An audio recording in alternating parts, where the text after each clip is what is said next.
Arca!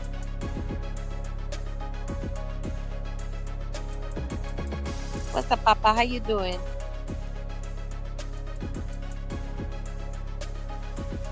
Did you long the market or short the fuck out of it? Be honest. You're on the sidelines? I think I'm nuts. I closed my VIX calls and fucking went long.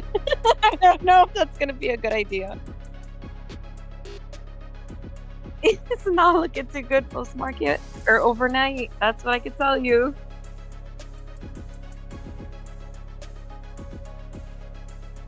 Right? I know that like subliminally popped in my head earlier when you said, like, you always used to tell me that. So I'm like, okay, let it fall. Let it You fall, remember, let it fall. you remember.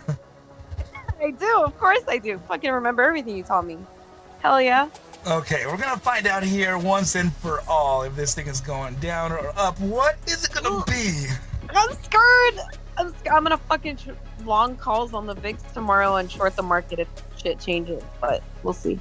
Yeah. I think I don't know what to think, so I'm gonna let the math speak. I'm honest about that, and I'm sorry I sound kind of far away. I'm standing up. No, you're fine. Take your time. I'm here just chilling with the team. Yeah. What's up, team? What's up, team? What's up, Little team? ARCABULLS. I'm gonna get this thing going live here pretty soon. Okay, I'll shut up when you're ready. No. It's not even like that. You know that freaking sound. And I'm in. That's when I mute my mic. Silly chilly. What's up, Lemmer? Good to see you there, buddy. Yeah, Destiny, we shut down already. Newbie, what's up, buddy? Lioness, good to see you. Yeah. Michael Payne, love you, buddy. Michael! What's up, Michael?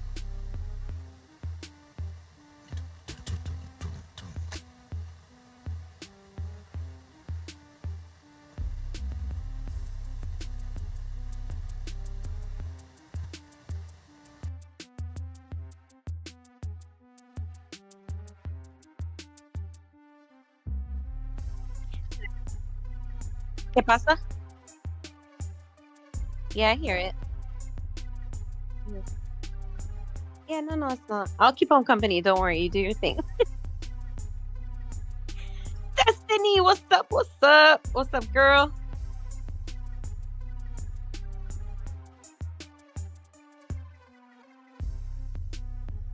Lioness is coming back to reality in a couple of days.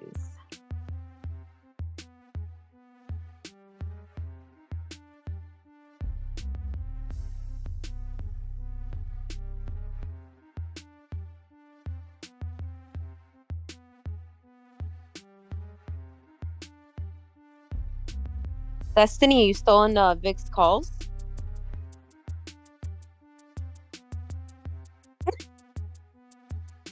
Michael!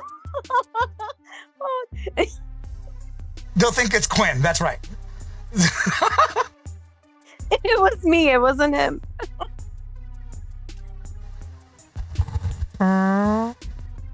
Something like that, you know? You did not. You know that guy? What's his name? What's it? I forgot, a Hispanic guy that plays the cop with Jake Gyllenhaal in that really sad cop movie. That dude's funny as hell. I forgot what movie it was where he's like, the director was asking him to do things, and he's like, I forgot what the line was exactly, but I'll say it in the vein of something. So he goes, "Damn, what's the name of that girl? Where'd you get her at?" Right? Some bullshit like that, right? So the director stops him and says, "Hey, can you do that with that fart thing you do with your mouth and then say that?" So they're looking at him, and he's like, he can't like hold his face together because he's like, "So where'd you get her at, eh?" But they see him do that in person. Like he's in front, he's at a club or something, at a bar, and he just makes that sound with his mouth. He's just like, "So hey, what's up with that girl, eh?" It's the most random thing. So that's what it reminded me of right now, the fart. So funny. Because I make that sound to my kid all the time. I just go up to his ear and I'm like, You know. He's probably used to it. Oh yeah, he's used to it. It's old already, damn it. Listen to my voice. You hear that thing? Fuck. I need some liquid. Paramate. I'm just about done here. Imagine the market just freaking rips to ginormities tomorrow morning. To levels of extremities and ginormities would be amazing, yes.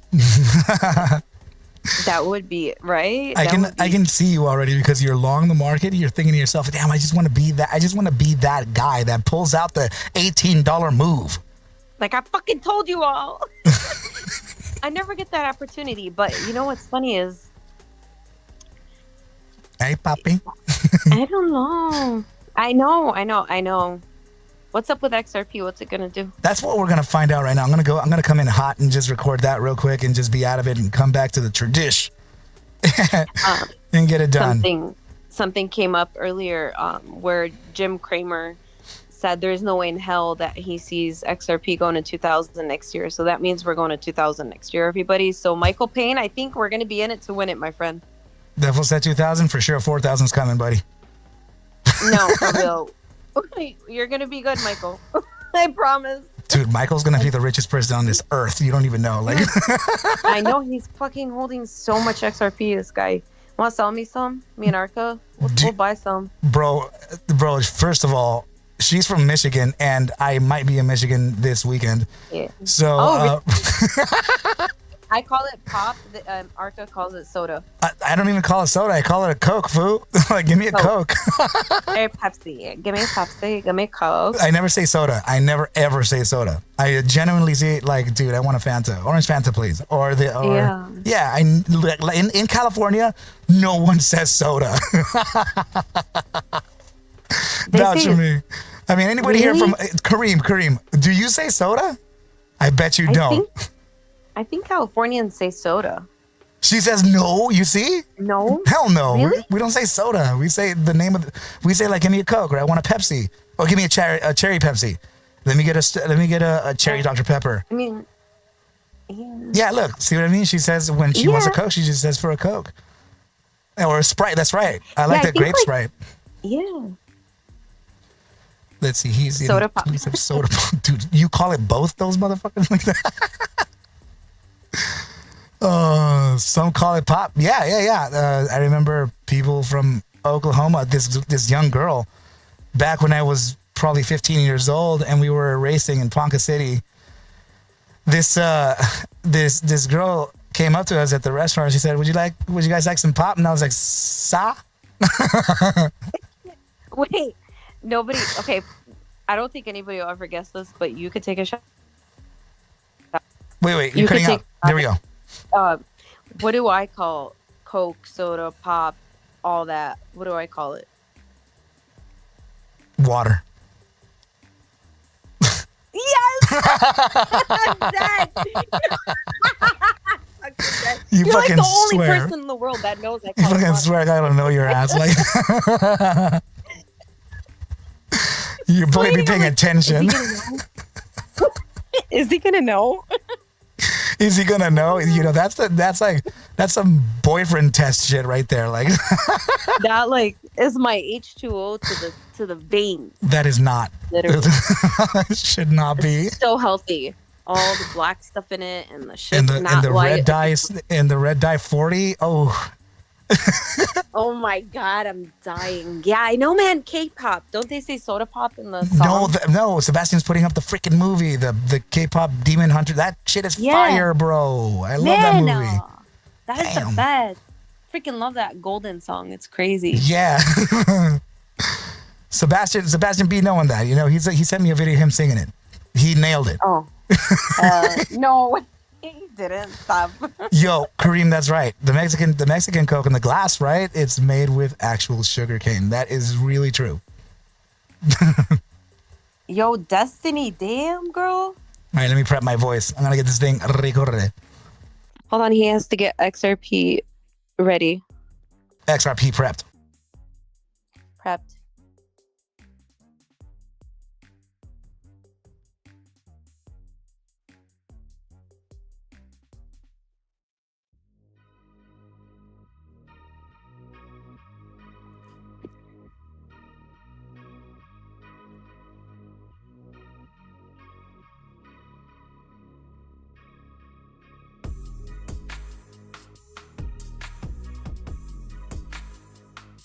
Oh my god, Destiny, those care puts are killing me. I want to like average. I want to DCA on them, and I'm scared to. I don't know.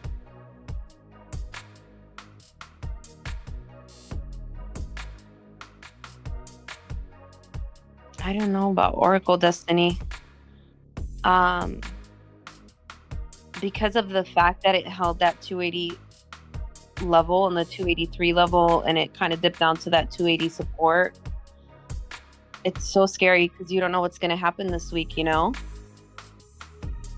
I really hope it doesn't fall below that, but I mean, shit, if we lose that 260, so I wouldn't get in right now until you wait and see.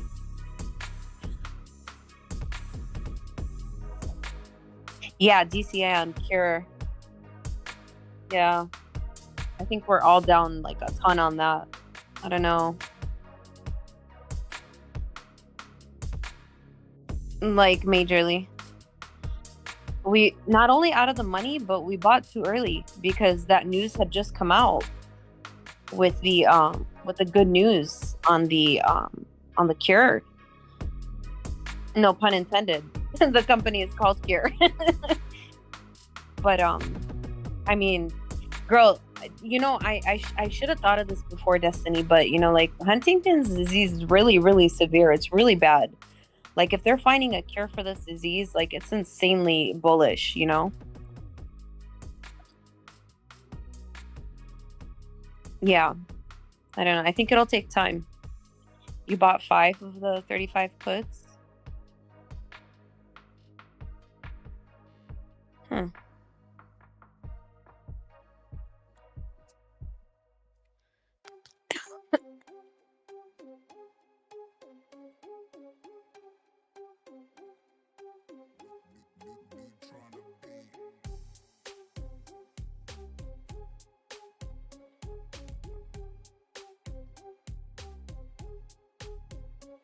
Yeah, I think it's gonna go to 64 and then probably pull back from that 64 level. I think we bought in too early for those puts. I just don't want to put more money into it because what if it freaking like just runs on this news? What if they come out with more news, you know? So Arca, is the true tell like technically past midnight our time of what what the market is technically leaning towards? Is the what? Like The true tell? the true tell of like the direction potentially for like pre-market and the orb is like, is it like when the market like switches over at midnight our time? Uh, no, well, some say yeah, but I think that the true switch would be better at around 1 a.m. our time. That would be Euro Open. The Asian markets, I think, did it like an hour ago or now, I think, or I don't remember when it was. But I think that we start pre-pricing things, but that's because I charted at that time. So Yeah. usually starting at 1 a.m. Pacific for the Euro Open session. But I see. nonetheless, they're both usable, you know? It's just whether we Yeah. can see it or not. Right, right. And that creates the whole dynamic that is just annoying. I think I'm probably good to go here. Hold on, Mama. Mhm.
No, Michael Payne, he's part of our team, and he's helped out ARCABULLS a lot and a big supporter of ARCABULLS. He's in the chat.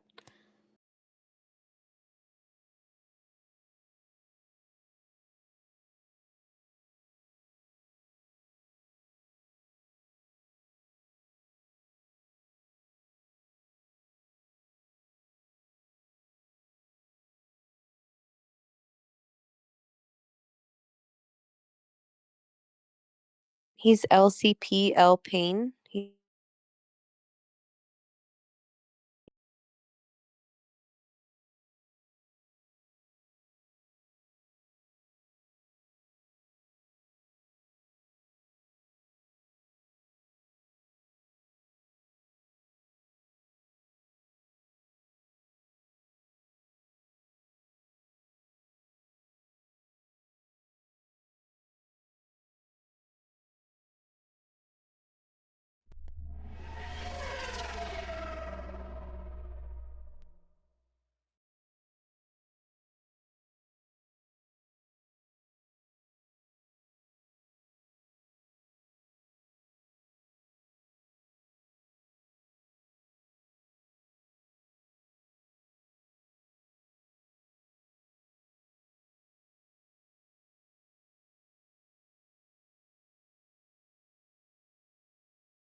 Talk about jumping into unknown territory when it comes to price action, and that is because the government has officially closed as of around 30 minutes ago here in the US. So, what is that going to do to price action here for XRP? I have no idea.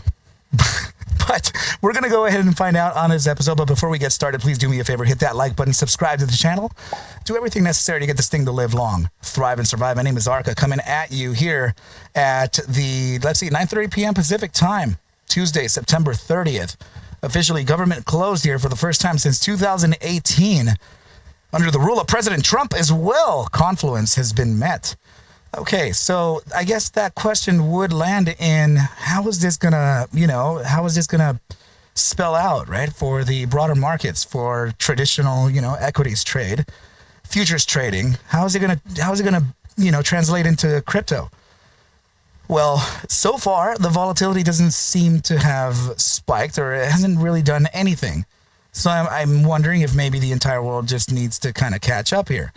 In fact, in looking at price action here during this 6-hour time frame, short term, it kind of looks like there is a bit of a inverse head and shoulders, right? So you guys know this to be sorry, you guys know this to be a historically bullish formation. So why don't we start there? Why don't we start with the regressions here from the inverse head and shoulders and get ourselves some targets based on this. So should we meet the high probability of the inverse head and shoulders? Well, I would say that the center of our right-hand shoulder could be maybe around here at this point. So we'll go ahead and apply it right there. And the top side target is around 316. So tangible targets close to that, I would say would be, yeah, I would say around this 313.82 to, of course, the top end right over here. In fact, I might actually use the inverse head and shoulders physical target itself. You know, well, I guess it's a psychological target is what I really want to say. And it would be because of this. The 50% is right at that. So let's just go ahead and kind of mark these down and keep them in line here, because at least we'll be able to catch some of this, some of the pre-pricing in before it happens. So we're going to do what we can, and we're going to try to determine the upside continuation or downside exposure via volatility and momentum.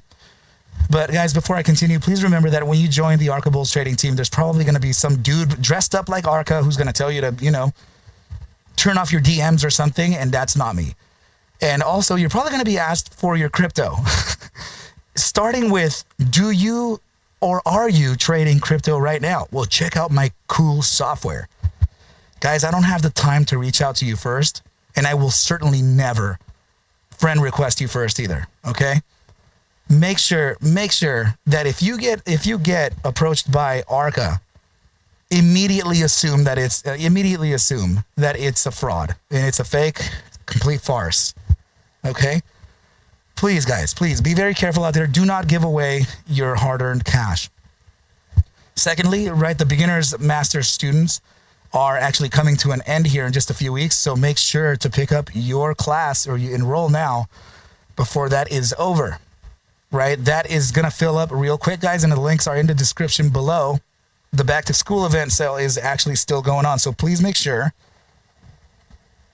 to fill that out right away. Okay, team, enough with the shilling and killing. Let's go ahead and continue on with the analysis here with XRP. Do we have upside or do we have downside, or what the heck is going on? Technical targets, psychological targets leading up to these levels here. We do have some fixed resistances on this way up too. All good. Let's go to volatility and momentum and just see what the heck the deal is here. Let's block out visibility from any of these drawings and go into, you know what, we're just going to go into a real granular time frame. Let's go 2 minutes.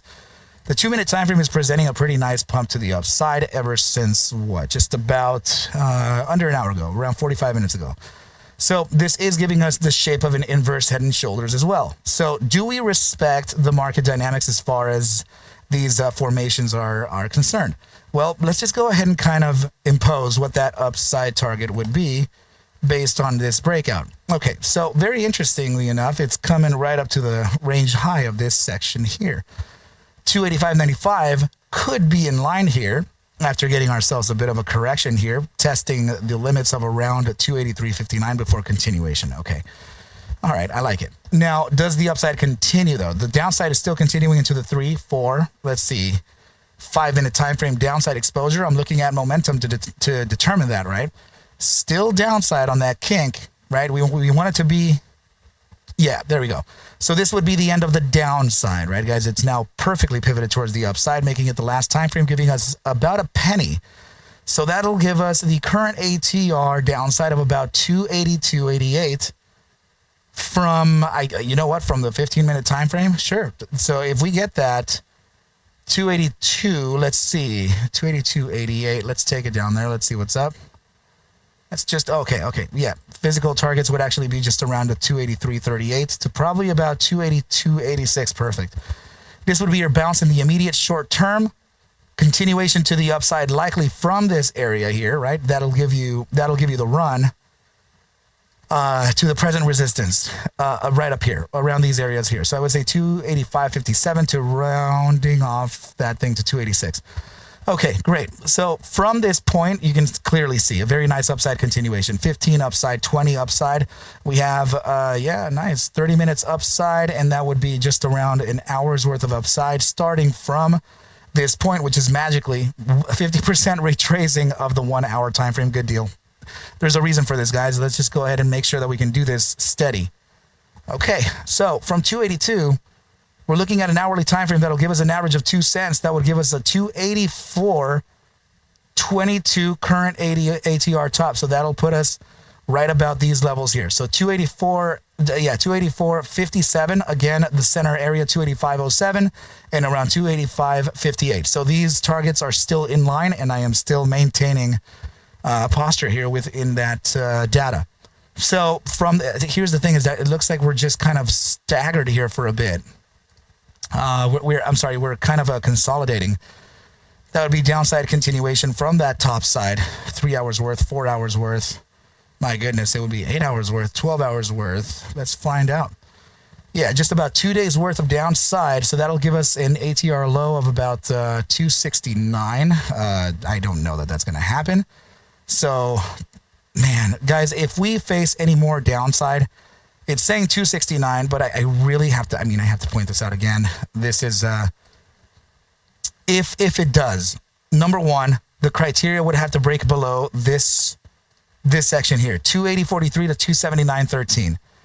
The probabilities of this for me are not that likely. In fact, I don't even think that we're going to get down to the 280.43 to 279. That may be tough, let alone trying to get down here to the 276.82. But mathematics are kind of suggesting that, but it's our job to invalidate that potential. So yeah, guys, I think that while we do have the probabilities of dropping into these levels here, I find them less. I don't find them as a big probability here, as now we have some macro closures that have officially opened, and there are prices now that are being introduced with upside with an upside rejection or a downside rejection. So we reject the downside in light of retracing some of the larger time frames. Let's see, like the weekly time frame. Yeah, we got a nice little weekly pullback to the 50% of that bar, and now it's kind of making its upside here. Okay, nice. Let's see, bi-weekly time frame also did its 50% retrace on this. This could be an upside continuation after that decompression. Monthly time frame is, yeah, that would be pretty much officially in. And yeah, guys, this is a huge. Guys, look at the inverse hammer here. You understand that this thing has a 60 to 70% probability of moving towards the upside at the close. That's giving you a target of around 292. So repeating again to those targets, 289 to 292 coming up. Looks like it. And I think we did the bi-monthly close. Yeah, no, the 3-month close. Sorry, that's going to be the quarterly bar. Oh my goodness. It's already at the 50%. So that means that as soon as it breaks above this target, 284.86, which is the 284.58 that we just talked about, right? As soon as we're above that, yeah, clear grounds to make that target right here. What is that target again, guys? 289. We just spoke about the resistances at 289 to 292. Break that 292, guys. Soft resistance at 294, 295. Break the 295. We're clear for the 299 to 301. Okay? We need to make sure that we can follow these things in that order, or else. If it does not happen, price action will very likely touch your 269. And we will very likely face that similar rejection towards the upside. I don't know what's going to happen, guys. We are literally in uncharted territory here when it comes to the closures. The last one that was performed, of course, was 2018, and that was for around 35 days. This one is only till the this one's only to the month of October, and it's going to be to the 3rd, I believe. So yeah, but it's not the same iteration whatsoever. But I want you guys to still be careful. Make sure to lever correctly. Make sure to lever lightly and intelligently. Okay, guys. If you have a thesis to enter, make sure to have a thesis to exit. Be smart about your exit criteria. All right, guys. You don't go into a freeway without knowing where to exit on that freeway. Right? Please know how to exit your play should it go against you. All right, guys. Well, I think this is a pretty good place for me to leave off. If you have any questions, please reach out to me at arcabulls@gmail.com. Send your receipts to that email, and we shall get you fully enrolled here. Okay, team. Thank you very, very scary, very much, and I will talk to you later. All right, team. Peace, and yeah, peace. Please take whatever I do show and iterate within these videos as just a form of entertainment, as I cannot suggest for you to buy, sell, or hold any assets whatsoever. Ever, ever, ever, ever, ever. I need you to do your own due diligence and everything will be cool. But with that said, team, I wish you well. A very, very good rest of your night and or day. And I will catch you at the bell mañana. Adios, team.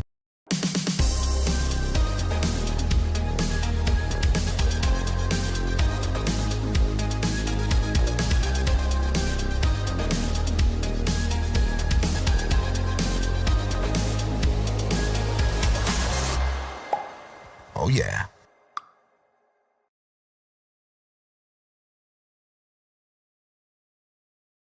Very cool, team. Very cool.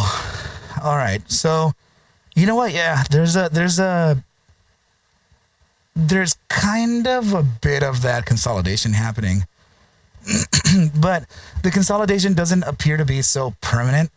You know, especially with the formation here.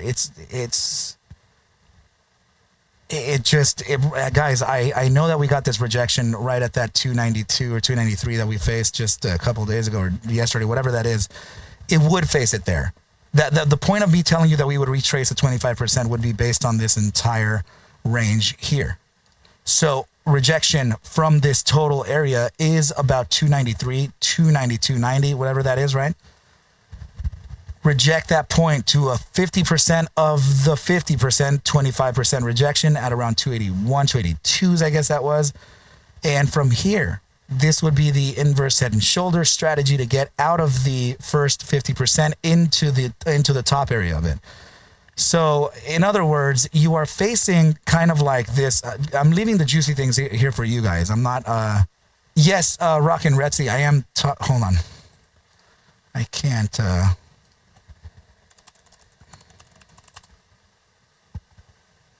check, 1, 2, check. Let me know if you guys can hear my voice. Check. Check, 1, 2, check. Throw an A in the chat if you hear my voice, team. Check. Check, 1, 2, check. Okay.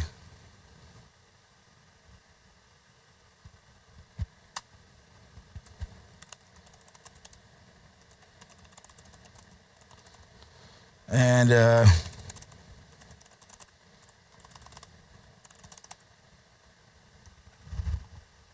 if you're not, right?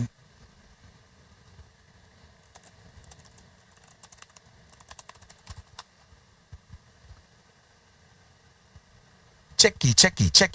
Thanks, Kareem. Thank you, Ninja. Lioness, appreciate you. Hey, Jay. Newbie, thank you, buddy.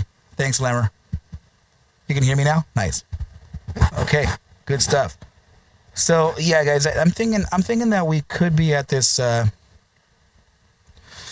really strange turning point. And if I can make anything make any sense, is that let me just, dude, come on. I'm gonna have to get in on this like this, and then show you this thing. See these troughs up here? These two. So it's interesting that there is like this declining formation from there, but the formation is also it's also expanding. So it's doing like this.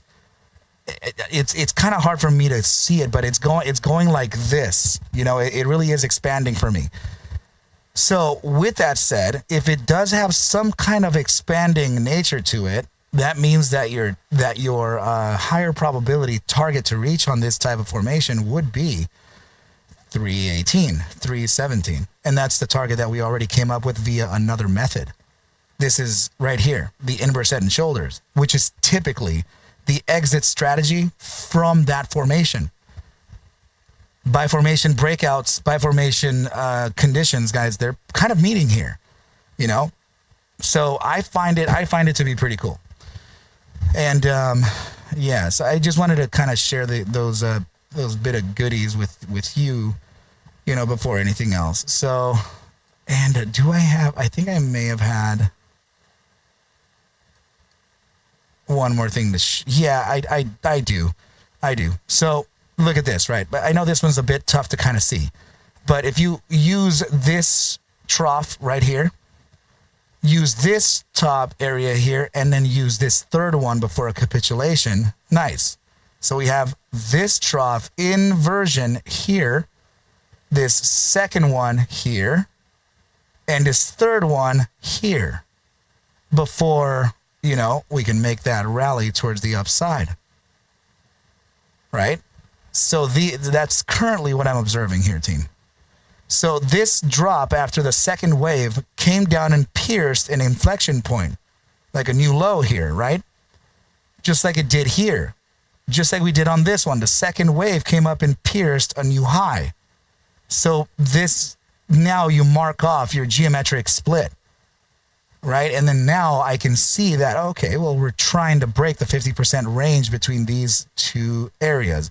And they're quite literally the opposites of each other. It's like a fractal for me, you know? So if we were to flip the chart entirely upside down, well, that looks pretty bearish, right? And then you have that ugly like formation down here that could suggest a breakout because it is technically also expanding. So it's also going like this. And the take profit for this strategy here, although it's expanding, right, it would be somewhere in here is the 290s, the 291s, which just so happens to be there, 290s, 291s of the tests here. So yeah, guys, that's your inversion chart. This is your natural chart, and I think it's looking pretty good. All right, so extra information, extra for my team here, as I love you guys very much, and I want you guys to benefit more from having your membership here with me. So please remember, team, please remember that my cry out for help is still alive for you guys, and that would be the blow for me, right? I'm trying to cover you with a blow that I'm asking for and help to try to get this thing to fly for Discord for us, right? Adding many tools, not just the two of them that we've talked about. So if we do that, I am promising you, my existing Lifeline members, if you do choose to support that link, then I will grant you Alpha is going to be, the hybrid 1 system and Omicron 1 without any charge to offset the blow. Okay, guys? So let's go ahead and if you can give me maybe just a few minutes here, team, I am going to upload the video for XRP, as the family outside of this family here also needs to know what's going on with the XRP, right? So, yeah, guys, just please, quick little, just a few minute intermission here, and let's get her done. And guys, yeah, please type in any questions or concerns here in the chat, and we will be good. But let's continue our analysis, guys. I'm just gonna make sure to kind of finish this off as fast as humanly possible, right? I love you, team. Thank you. And let's. Oh man, just broke my mouse. Cool. All right, guys. I'll talk to you soon. Damn.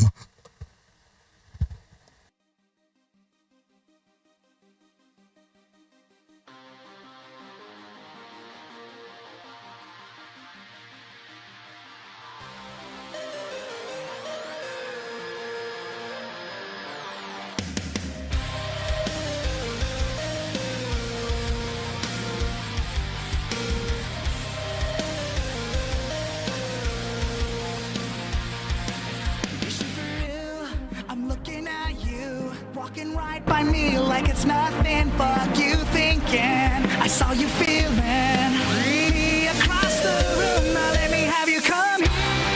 Can we skip the games and the 3-day text? Oh baby, you have got nothing to fear. Do you fuck with me or am I losing it? Trying to make things clear. Let me take you to my place. Just leave you talking to me and open up, you'll see that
you thinking?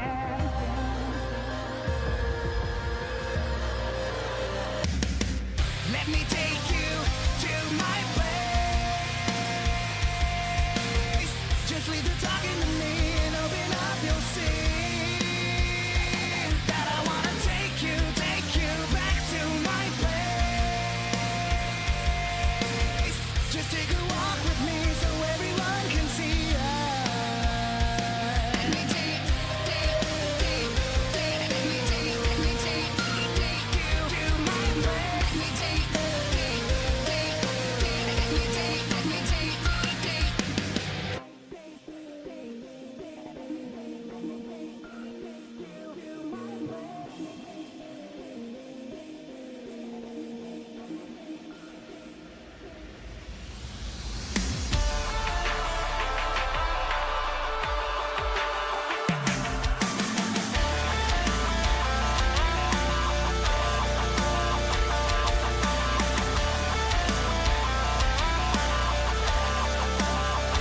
Si yo no quisiera, te diría I will never say forgiveness.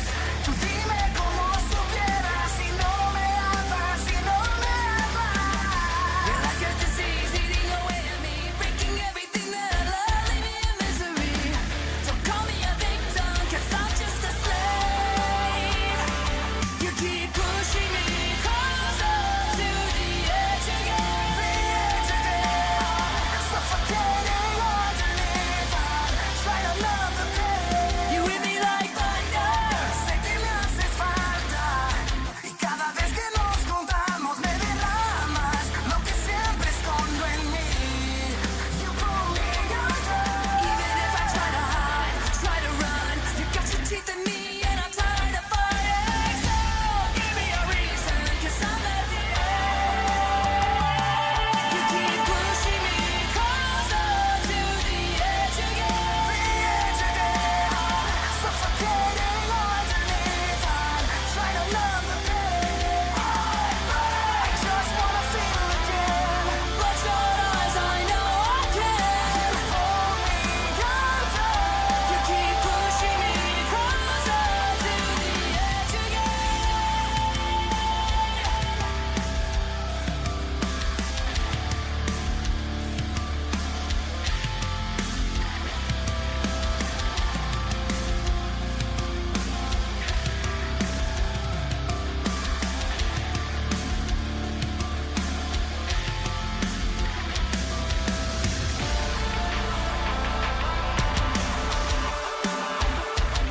You keep pushing me closer to the edge again. Suffocating underneath, try to numb the pain. I just wanna feel again. Bloodshot eyes, I know I can. Pull me under.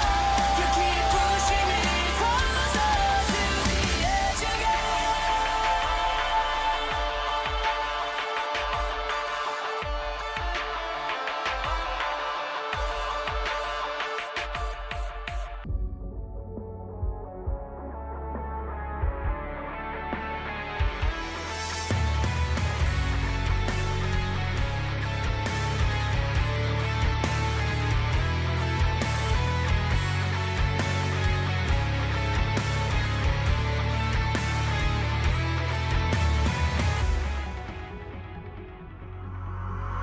I'm having trouble finding my past in places I've known to call home. And even if I could recover, I still wouldn't have a reason to stay here. No, I would keep running from who I am now, desperately looking for someone to heal me. Please make yourself appear from the mist. I know I can see you now, I can't refuse.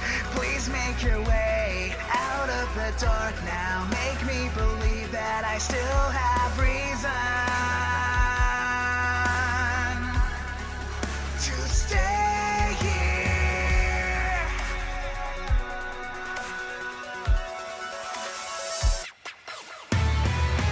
I'm lost without you. I'll move every mountain here for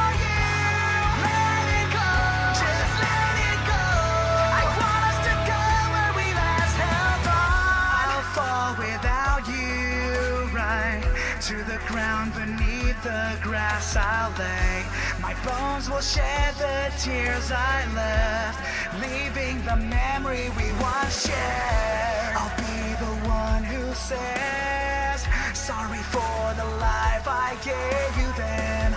I'll come out the dark now, make me believe that I still have a reason to stay.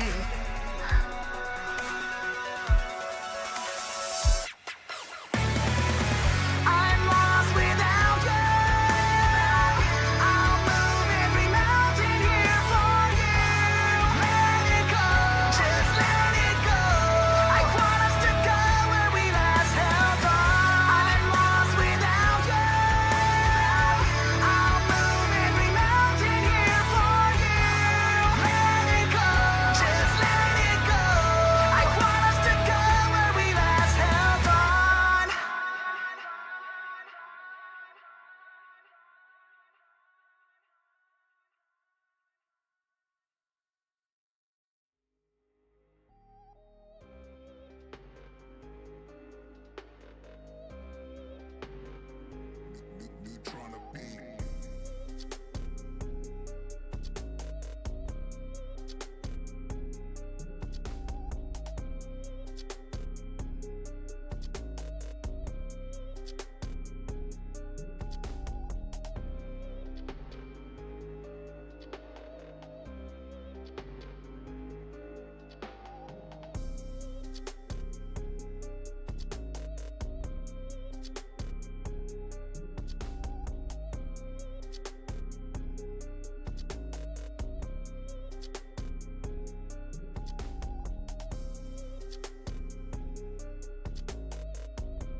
Almost ready, team. Almost ready to post.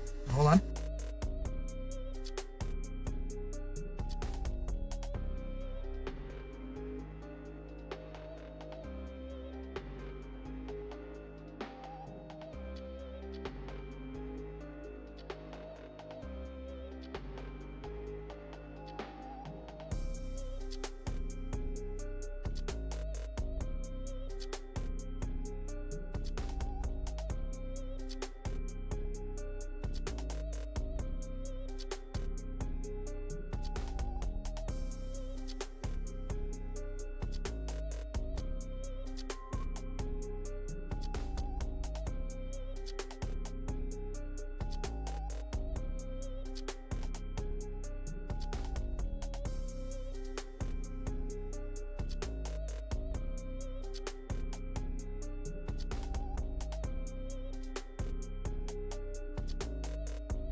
Trying to be.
check 1, 2. YouTube is going as well.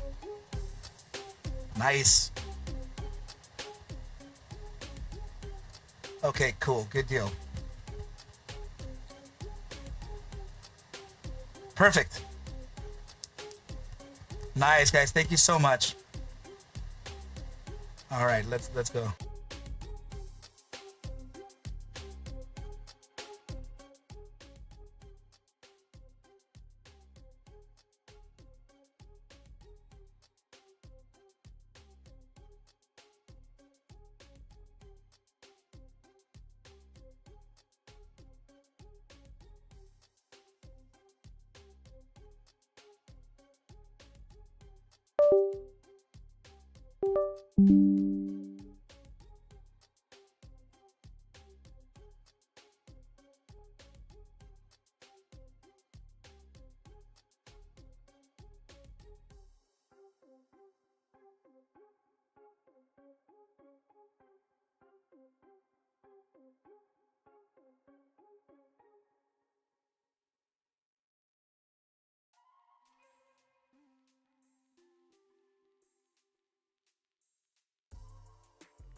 All right, team.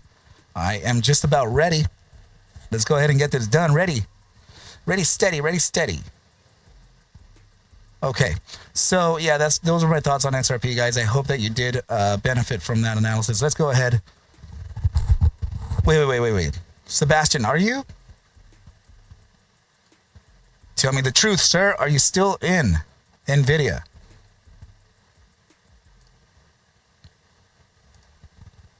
I don't know if you can hear me, but let's see. Partly.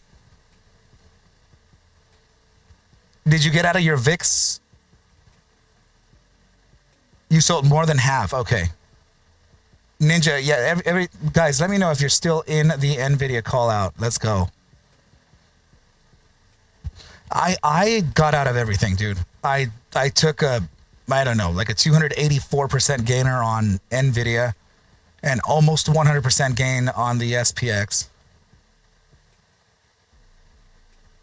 Let's see. Yes, and in on the VIX as well. 10, were you in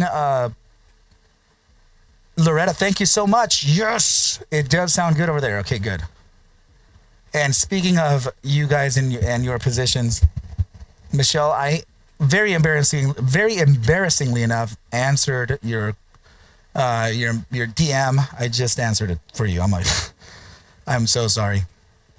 I recall I was traveling. I was in Chicago. And for some reason, I got buried in my messages, but I will leave it as, in case you decide to answer, I'm going to leave it as priority to get back to you.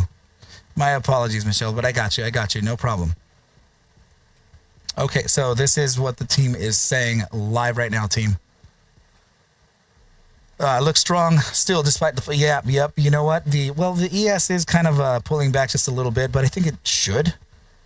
Right, so I would imagine that NVIDIA... Wait, you're looking at live price action right now, actually. I just realized that you would be.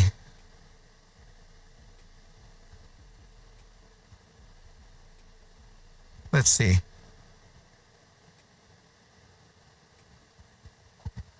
Okay, so yeah, oh damn, dude, it is 185.93. That is sitting okay. Let's see. You have one runner on Nvidia just in case. Yeah, man, that runner could make a big difference. 10. Where's that? Was that a long call or a put on your VIX position? All of them are in the money for you, Ninja. Let's go, buddy. Okay. All right. Good stuff. Good stuff. You got out of the VIX out open. Good. Well, yeah, it did kind of do one of those switcheroos, right? Okay. Good deal, team. And Quinny, you're in Oracle, yeah? You got out of the VIX calls before the close. Not sure if I'm going to regret. Oh, okay. Well, that's you betting, yeah. So we're betting the market as well. Nemer, same here, buddy. I was right there, kind of around there with you. It was like an 88, 90 something. On top of the one from before, you know, from which was the other one was around I don't know, dude, 300 something percent. So today was intense. It was like around 6 or 700% day. But yeah, it was pretty okay, man. As for Nvidia, I'm still holding 50 contracts after selling 150. Partially, bro, you're still holding the majority of it. Okay, all right.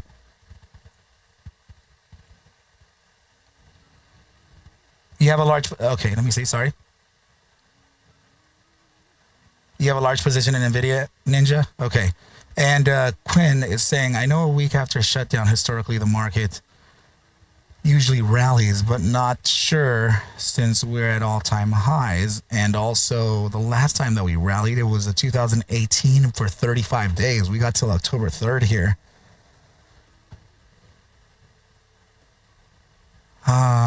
We're gonna have to take a look at the overall market too. So VIX,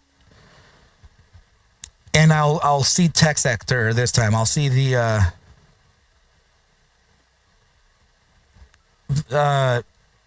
maybe I should look at the NQ.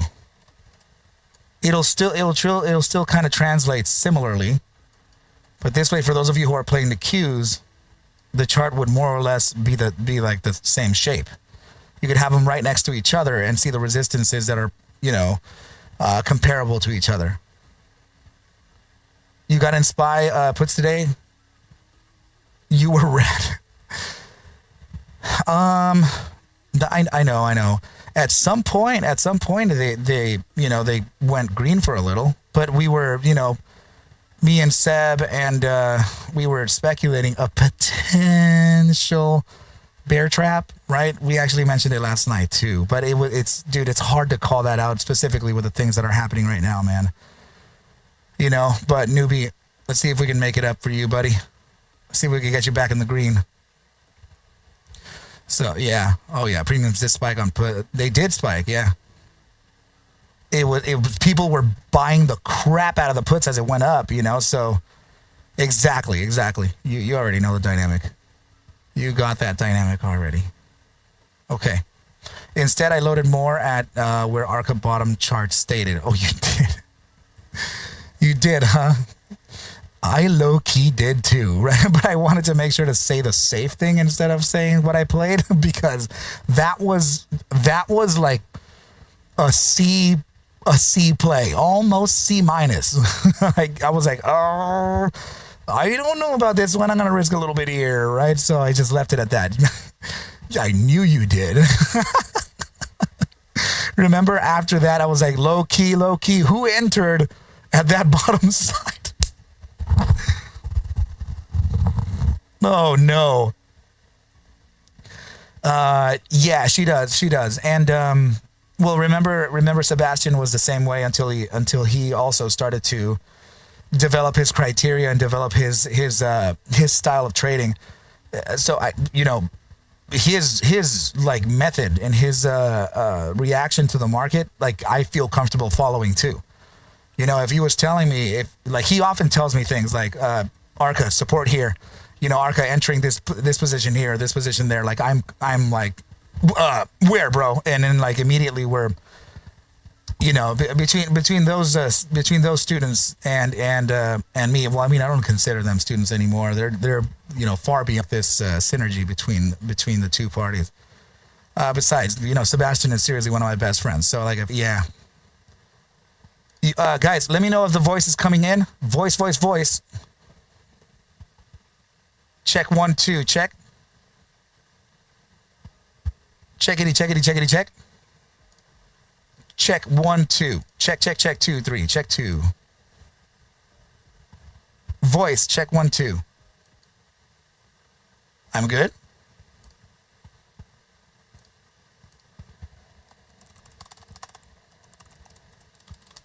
Check.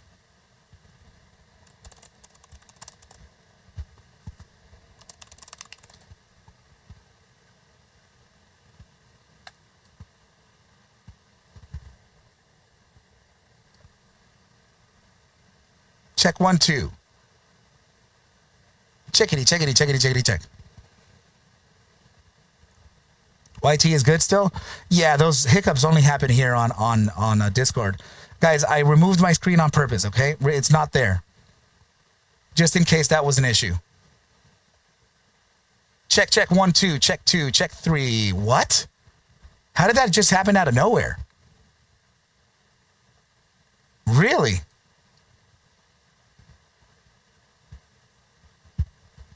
Quinn, am I still good? Yeah, I've actually heard you this entire time. Oh, okay. Yeah, Newbie, you hear me? Sorry, Mama. No, you're good. It showed stream ended and had to reboot a couple times. What? Okay, that's really weird. Suddenly, too, you're good now. Sebastian, too. Michelle, you still don't hear my voice?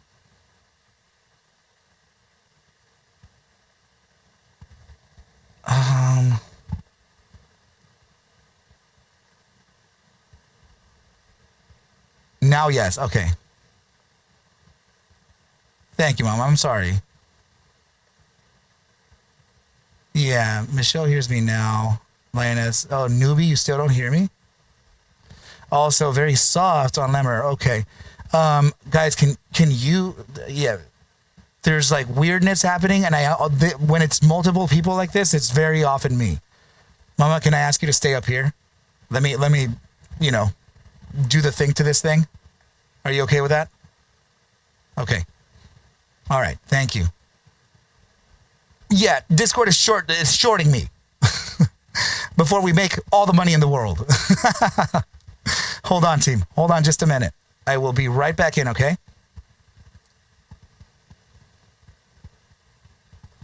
YouTube, hold on just a sec. I'm going to go ahead and disconnect for just a little bit here.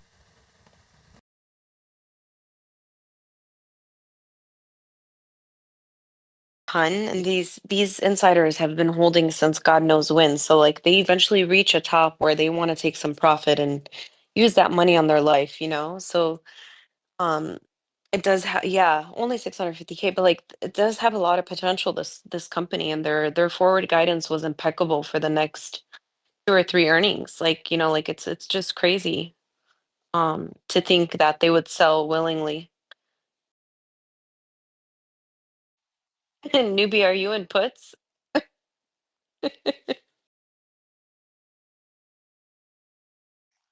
Ooh la la.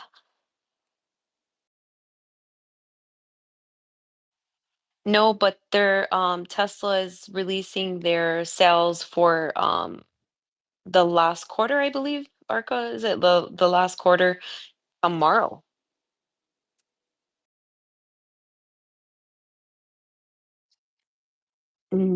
Thursdays. Yeah, no, Thursday. They did get a ton of money and they had to push out cars recently. So their sales are going to be up like a lot. That's why everybody's betting big on Tesla running to 500 in October. The sales come out, I think this Thursday is the speculation.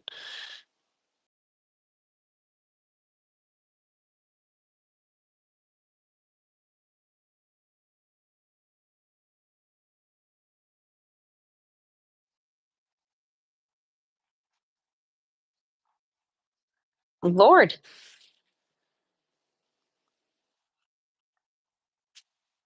I think the 454 is a big level, and then once we were at that, we have there's like a level there where you said 480, but um Thursday is going to be a big day. I mean, like, if the market's tanking because of the government shutdown, well, yeah, catalyst will push Tesla. Maybe that can help the market in a sense.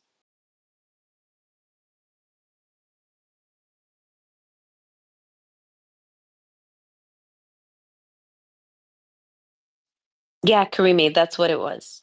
Yep, exactly. You got it. Yeah, I was in Tesla calls this week and then I just rolled them as mine expire Friday and I was green on them. I was up like I think over like 200% on them. So I did roll them for October 17th, took some credit on it and then rolled.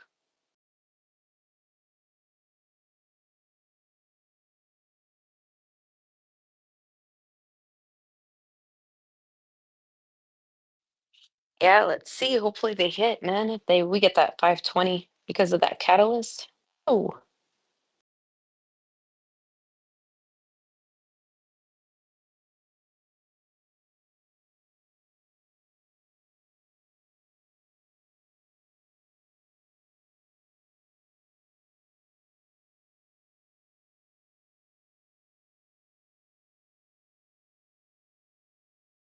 yeah, so they've been buying a lot of cars because of that EV tax credit. Absolutely.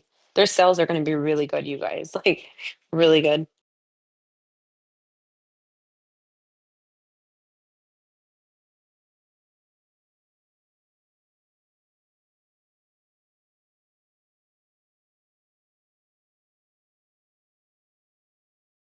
YouTube check. YouTube check. 1 2 1 2. Check 2. Check 3.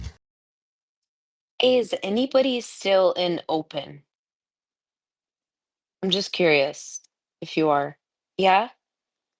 Are you in calls or do you have shares, Chin? When do they expire? Destiny, do you still have any open calls? Thank you, Loretta.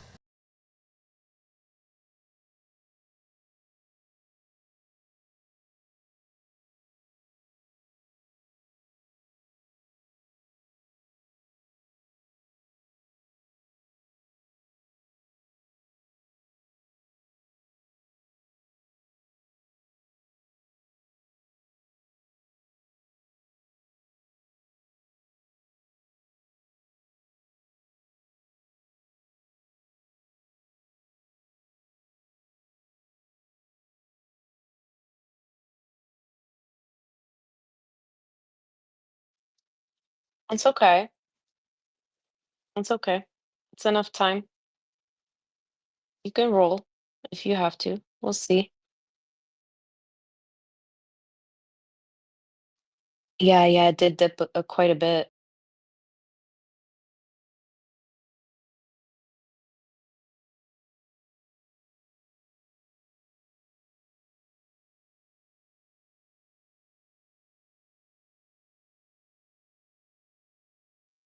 Yeah, I agree. I honestly think coin is much safer than MSTR because this guy's been dropping rings left and right. Every time MSTR runs, there's an offering, or dilution, whatever.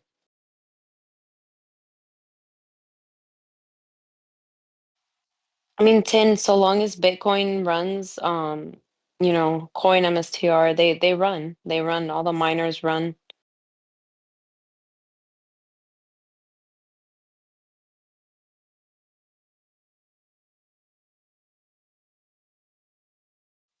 Guys, don't forget about BMNR. BMNR. I see a $70 target on that thing. It's a proxy play, obviously, to Ethereum.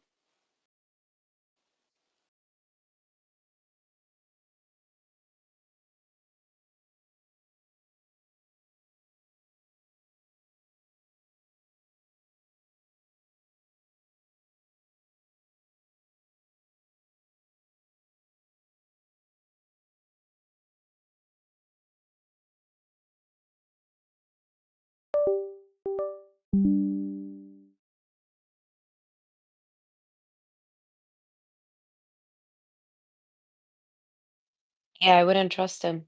I know.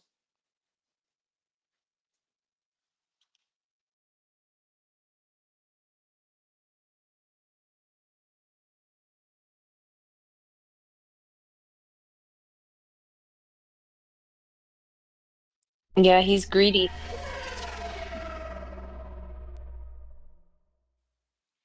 The boss has entered the building. You guys hear me?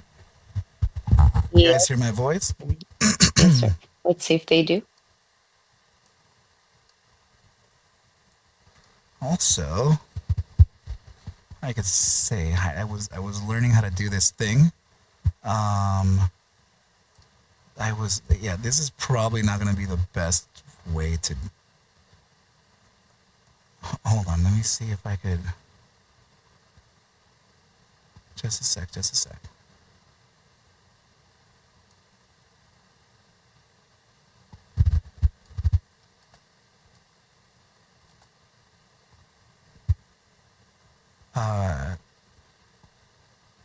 This, but I would like to see if I can overall do it.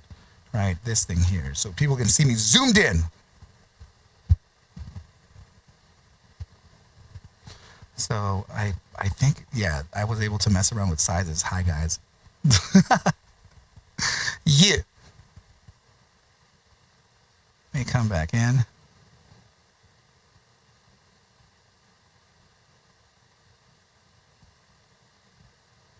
Okay, that should be pretty good for now. Nice. Okay, let's start this off. Let me see if we can get the analysis screen up. Here you go. Here we go. Nice, nice, nice. Okay, guys, tell me if you can see now the screen. This was a major update. Like, I had to freestyle everything back together real quick. Let's see. Yeah, guys. So everybody, please let me know if you can see the screen, and also can,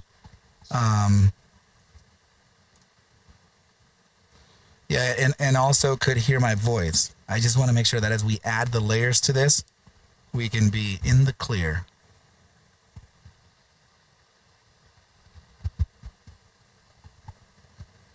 Okay. And should I switch screens and mute? Right? Let me know that that works. Okay, so here you go.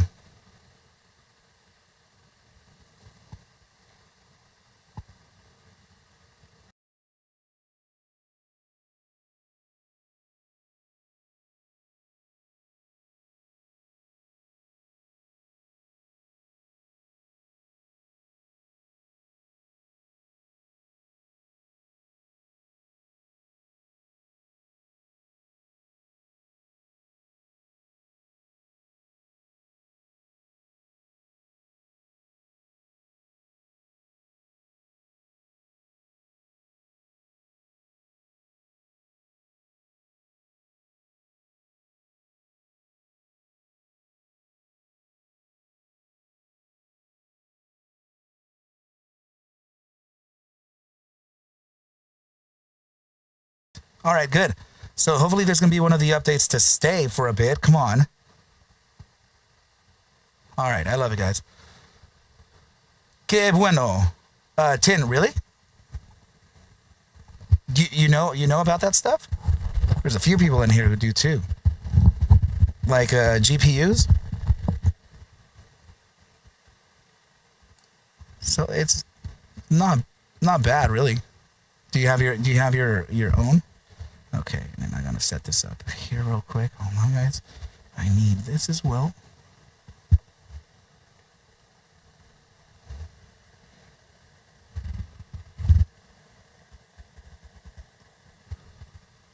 Okay, and I'm just yeah, I'm just a tiny bit dark. Yeah. Oh, just for the picture. Okay, cool. Oh, yes, good stuff. So that means that we are cooled enough. And yeah, the last thing I need is just my external display right here, guys. Hold on just a moment, and I'm done with that. Why does Windows do this, dude? Wow.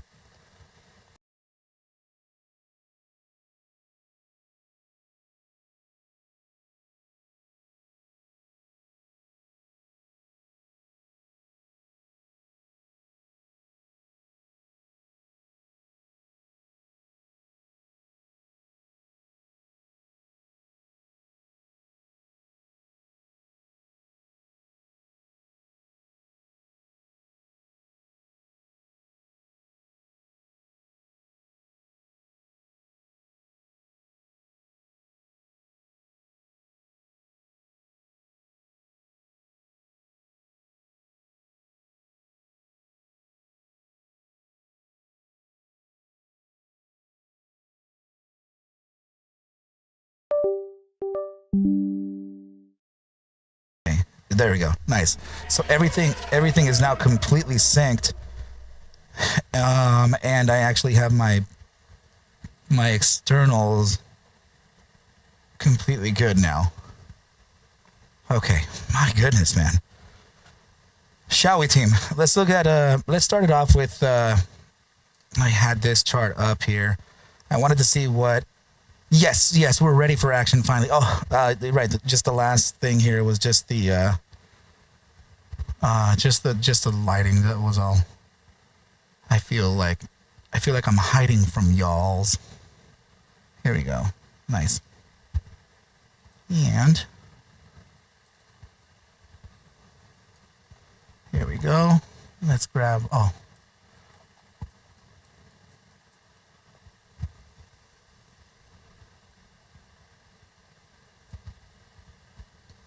How does that feel, guys? Do I look a little better? Like everything got discombobbled a little bit. But now we're good to go.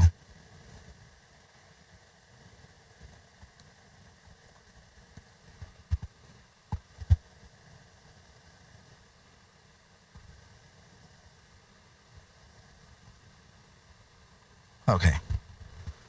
Good stuff. Nice. New setup indeed. Let's go. All right, team. So yeah, we're looking at price action here that may or not go into weird volatility that we haven't yet experienced since it's been like 7 years, almost 8 years since the last time. Oh, wait. That's interesting. The first closure in almost 8 years, when we're about to close the 8-year candle. When was the closure prior to that? So prior to 2018, I know some of you have the answer here. Some of you answered my question regarding the closing, the length, right? We had a 35-day close on the 2018th. I think we did like a 3-day or something close or something prior to that, and then it was a 21-day, I think. Somebody might have had that information, and that's I may look for it later so that we can have an edge over the trade, but there could be something there for us to observe. And for us to observe, that would be very much the are we closing it? Are we doing that at a incrementally through time? Could that be? Oh, is that really what it is? Quinny, let's go. 2019 was 35 days.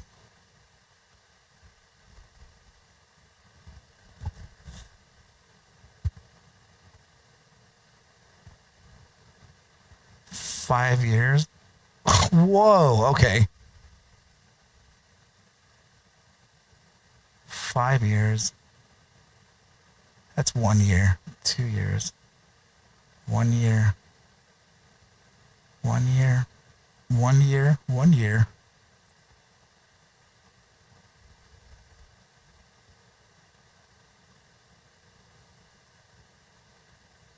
That's 1 year difference. This is the first, yeah, the 2019 was the first of its kind at 35 days. So this is an outlier. That means that, how many days are we doing? This is to the 3rd, right? So we have a 3-day close, I guess. Okay, so that would be, let's see, that would be 2018.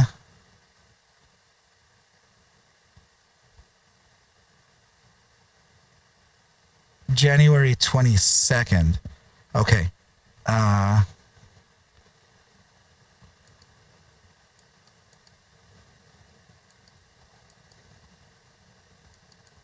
Let me see, guys.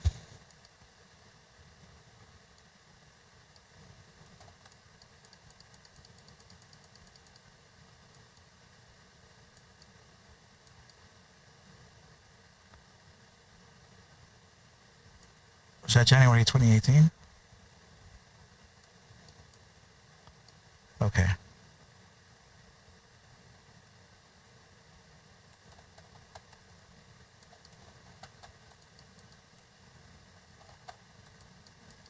Holy crap.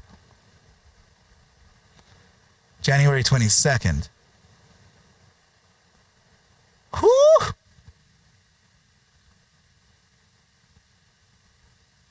Okay. Okay. Nice. 3 days long, and we had upside for the 3-day closure. Nice. We're getting our back testing on up in here. Let's see. In the stats, there was one. I mean, all the way back to 1990, the dynamics are so damn different. All the way back. So October 9th of 1990, you know, I guess. Let's just take a look.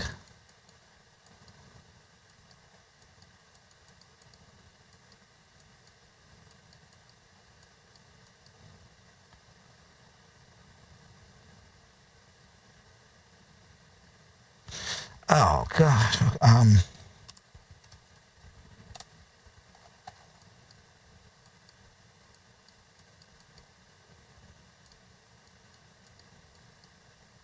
Here we go.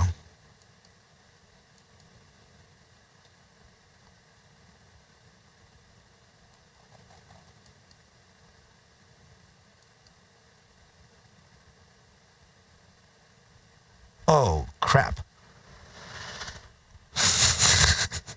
All right. That's really interesting. So, okay, one yes, one no. November 14th, 1983.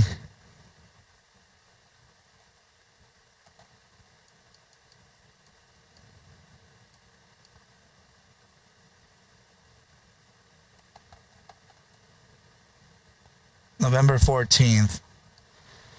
Dang. Okay. 2 down, 1 up.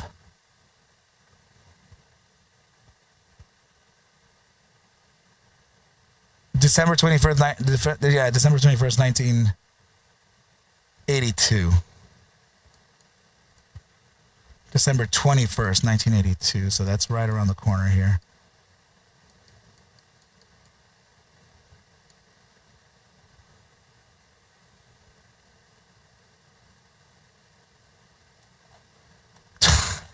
Two yes, 2 no. Bro. We have no more iterations of 3-day closes. That was all the instances. So, based on historical figures, we have a 50% chance that we'll go up or down. That is so typical, man. That is ridiculous. That is absolutely ridiculous. Oh my God. All right, so Quinny saying, let's see, it's always gone up historically a week. No, but the thing is that we have the 3-day close here, right? So I'm matching it to a 3-day close historically. as that would be our closest criteria. Let's see. I'll be open back on Monday. Yeah. Let's see. They already set a weekend meeting to reopen, hoping they agree. I thought that the Senate was, or the House, or I mean, actually both of them. I think they were already in vacation. Like they left. They're not going to be back until next week sometime. So if they don't, I'm not joking. I'm really not joking. They're They're on vacation. They're clocked out completely. So yeah, probably. Yeah. So they really are out. So if they're back, they should be back on Sunday, I guess. Not sure about that, but I hope. Yeah, seriously, 10. Let's flip that coin. See, you know what? Oh, tails. We're going up. Let's do it. But that doesn't mean that the broader. Okay, only because SPX is suggesting, a flip of the coin. That doesn't mean that tickers like Tesla or tickers like Nvidia can't have their own minds and just run based on catalyzed events. If there is a huge catalyst in crypto, then tickers like maybe even like I think like SBET or whatever, BMNR, unfortunately MSTR, and potentially some of the Bitcoin miners may actually benefit from that crypto-backed exposure. So maybe the play would be the volatility from the defense sector, and also the volatility from the crypto-backed assets. So, yeah, coin, Robinhood, right? Even Bull now. They just announced last month or whatever that they had the the crypto trading thing now. That there's actually a wallet now for that, so you can interchange between your equity side and your crypto side, which is pretty interesting. That's good. Finally, and yes, absolutely, those are your. That would be one of them. IREN, right? You have your Wolf ticker, Riot, Mara. Not sure how those are feeling right at the present moment, but everything is pretty good so far within the analysis. Guys, even if it's a 50% chance, we could still determine the higher probabilities of any of these trades. So let's just figure it out, right? Let's find out what is in line here, at least for the present plays. We're at risk on NVIDIA, and that could be something that we should be looking into right now. Before we go, let me look at the NQ and see about this daily. The NQ E-mini futures, right? These right here, and put it on the daily time frame. So yeah, there's presently downside in the market right now, guys. But please remember that I think that's your 2-day 50% prior bar retrace. That's 50% right about there, right? We're getting close on that retrace, and that typically, guys, okay, the market is officially, for me, I'm going to side with the bulls. Why am I doing that? Well, because your 2-day time frame does have an average retrace time for the 2-day closures, and that would typically be at around 2 hours prior to the closing of the new the new buy daily bar. So this is your new bar, this is your prior bar, and we are retracing so early here. I mean, by like freaking 12 to 13 hours early here, and it already matched the 50% retrace. So that would have been 24,747. We're at 763, guys. This is looking okay. So the earlier the retrace, the better chances we have for a continuation to the upside based on this green prior close, which clearly shows that the bulls were having some feelings for the upside here, right? We noticed a bunch of bear traps along the way too, team. Okay, so now that we have a directional bias, at least through the eyes of the NASDAQ futures contracts, does this kind of traverse, or does this translate over to NVIDIA as well? Do we have correlation? Are we singing it, right? So here's another one, guys. Your 4-day time frame decompressing to its 50%, and this on average would decompress right around 4 hours, around 4.15 hours prior to the closing of this bar. So your 50% on this would be 24,747, similar to the 3-day, and it's at 763. Your 5-day time frame, I think we just got that. Okay, so that would be daily close 14 hours, 2-day, 4-day. And that should have been it. New bars are present right now, guys. The retracements that we're getting are based on the closures of all these other time frames. For example, the biweekly time. Not sure that we're going to be able to get all the way down towards that 50% of this biweekly prior bar down here at around 24,500. I will say that there could be support found right about at that point at 24,727. So if I have 24,727 marked off for the NQ, that means that your biweekly bars should look like this still on the QQQ. So QQQ, let's see the biweekly. Of course, we're not seeing of course we're not seeing the after hours price just yet, but that would technically be support bound somewhere around the 596. This does move around $6 per day. 586 is your ATR on this guy. So yeah, maybe. And let's see, you're at 600, man, $6 down. Jeez. That would, yeah, I guess that would be your, in fact, it would be more like your 594 or something. So this would be kind of a little, I want to say maybe a bear trap here. So yeah, expect a potential bounce on the QQQs coming up roughly around this target here, 595.96, maybe just a little bit higher if I can attenuate a little more. That would be a low of about 596.10. All right, team. So 596.10 heads up on this target. Should it be that we reach it in the first place?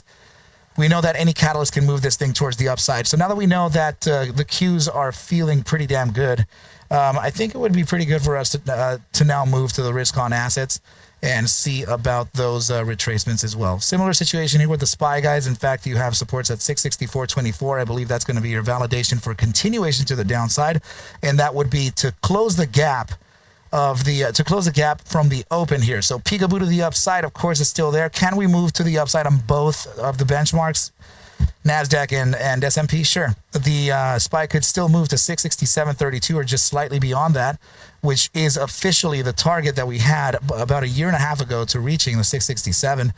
And then this would actually come down, right, validate some kind of support here. I'm sorry, it would fail. So it would just use a 664, get some kind of local resistance here at around your 666 or 667, pull this thing all the way back towards the area where we could consider some type of entry on the SPY, 661.80. This is saying that we're still looking like we're trying to find some upside. Now, the dangerous thing is that we do have some small printed candles, but with increasing volume. Like that usually means upside for me. You know, so but it's just I don't know how that's, you know, look at the size of this one here and look at the size of this one here. It's not even close. It's not even close in the size of it. It's just, that's ridiculous. Okay, it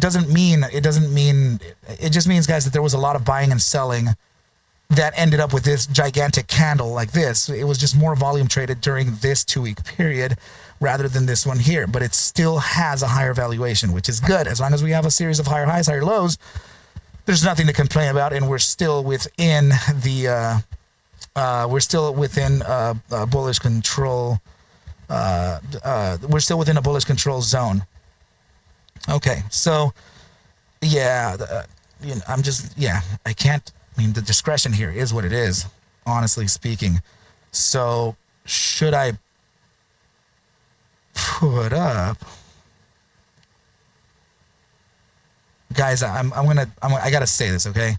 If you need the screenshots for your plays, you grab them for yourself. Do not post them here.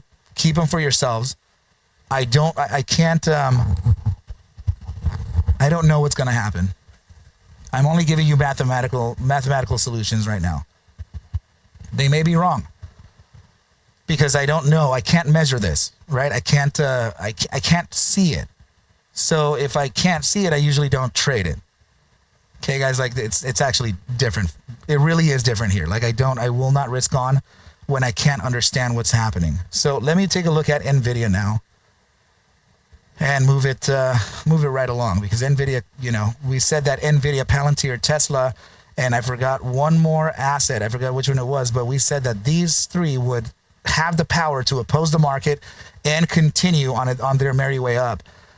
that would be awesome, right? So know that the targets to the upside were met. The complete play for NVIDIA to 184.81 absolutely nailed it today, team. So Apple made an upside. That thing is preparing like something silly. So we have to keep an eye on the Mag 7s no matter what. The Mag 7s and the benchmarks are the ones that are leading the way right now. And also keep an eye on the IWM against the tech sector, NASDAQ, right? And keep an eye over the small caps against S&P, because the small caps could pair with either of those two benchmarks and then add to the fuel for a directional edge. So keep an eye, right? Keep an eye, because if it's something like NVIDIA, worth, I think it tapped at the 4.35 trillion, right? That has enough of a big butt to move the entire market, just like Apple. So if you have two benchmarks leading the way, do we have small caps following, and is the tech sector kind of like a little lagged but still kind of following? So that's what we have to kind of study here, team. This is part of the conditioning training that we have as the final segment for the master's course. But okay, so let's find out the probabilities for this, guys. We had a little bit of a pullback on that 12-hour time frame. I don't see that as a huge problem. I honestly think that there could be continuation to the upside, specifically on this daily close, which would damn, Seb, which would give us a very high likelihood of it's super frothy already, dude. No way that we're gonna fire it again. Sebastian, look at this, dude. Okay, we have backtest criteria for this already. You see how volatility is now peaking above? It's this light blue histogram thing. That's the first criteria for the backtest, and the second criteria would be the moving average, also with an upside bias and outside of the 15%. When this signal fires, we have taken, dude, this is what you were saying? But it's just we're so overbought, right? But I mean, okay, look at this. Oh, nice. Dude, we're on the first bar of an average overbought timing of 7.74 bars. So here you go. This would be overbought bar 1, 2, 3, 4, 5, 6, and 7. This could probably mean that we have upside until October 8th. What? Oh my goodness, dude. Yeah, I know, dude. You're right. Now, however, we are practicing true price action here too, though. The retracement time, I'm not sure of, but right away, I want to see, right away, I want to see this zone here. I really do. 183.83 to 183.09.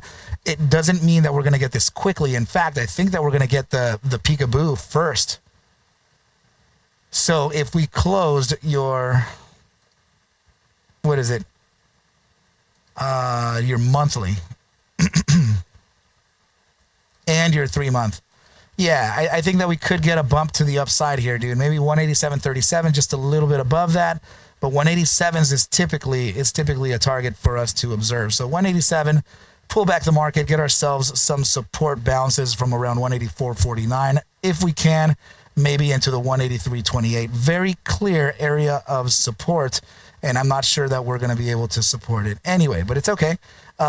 Should it be that we get that, make sure to leave enough dry powder within that, guys. And again, I don't know that I'm going to risk on the market whatsoever, guys. So just keep in mind that you don't have to, right? You don't have to. It's just, we're in this like broadening wedge, target already met, breakout from that, bull flag from here, inverse head and shoulders. So we have like remember we talked about this. This is like a multi-phase bullish breakout strategy. This is insane. And NVIDIA is poised to make a gigantic upside, and that would be upwards of $200. Resistance is coming up at 192.81. Guys, that's insane. Yeah, that's just ridiculous. Okay, so criteria for NVIDIA, just real quick, just to remind you, as I'm not going to put up these these screenshots for the safety of the beginner traders. We got degens. So yeah, your conditions here are to look at entry within our prior take profit zone. So all good in here. So we got the take profit zone the prior day, right? We got to sell off the market here, come back down for re-entry into the higher probability zones. We got the upside that we wanted, right, all the way up to the 184.81. People were asking me today if it was for today, and absolutely yes. So that's currently what's happening here. And if you can't kind of tell what's happening already, it looks like we're building some kind of ladder up system, right? So if we could do that, then we would just have to, kind of look at your historical price action and see if there are any other times to where we've done silly little things like that. So like here, right? There are other iterations to where we've continued towards the upside. And it looks like on this one, the last stage of this was a gigantic upside. Oh my goodness. So you got your calls expiring on October 17th. Dude, what perfect timing for this, bro. Like you absolutely have it. Let's go, man. Let's go, bro. Okay, guys. Yeah, I'm not seeing too many of those iterations for the pumps to the upside. So that means, honestly, that we could we could continue. Volatility now from the immediate short term. Let's look at that real quick. Let's... Okay, well, that's not going to stay as an upside very long. So that would be 2 minutes time frame downside leading into the 4 minutes downside. All right, good. Almost done with this, guys. 5 minutes downside. I'm going to go faster, right? 15, 20 down, 30 down. Hourly down. We have downside into the 4, 6, or 3, 4, 6, almost there. 8, 12, and daily. Daily time frame downside. Damn. If that is the case, if we open up at 185.75, guys, that's going to give you about $3.40 to the downside. So, I mean, I can't say that it is or it isn't. This thing could squeeze overnight. So if it is that case, that we're going back to your 181s, 182s, around there, and that's literally what we just kind of said, right? If we want to pick up the upside, heads up, the prior areas of inflection that we talked about could be the entry criteria based on what just happened here. So your monthly closure, I don't think I'd have like that as a 50%. This thing is gigantic. Yeah, no, it's not a 50% whatsoever. In fact, it probably would be like either your weekly time frame or your bi-weekly. So your prior bar on a weekly time frame, Nvidia is landing right at the 50% right here, and it's at around 178.88. Notice this gigantic gap.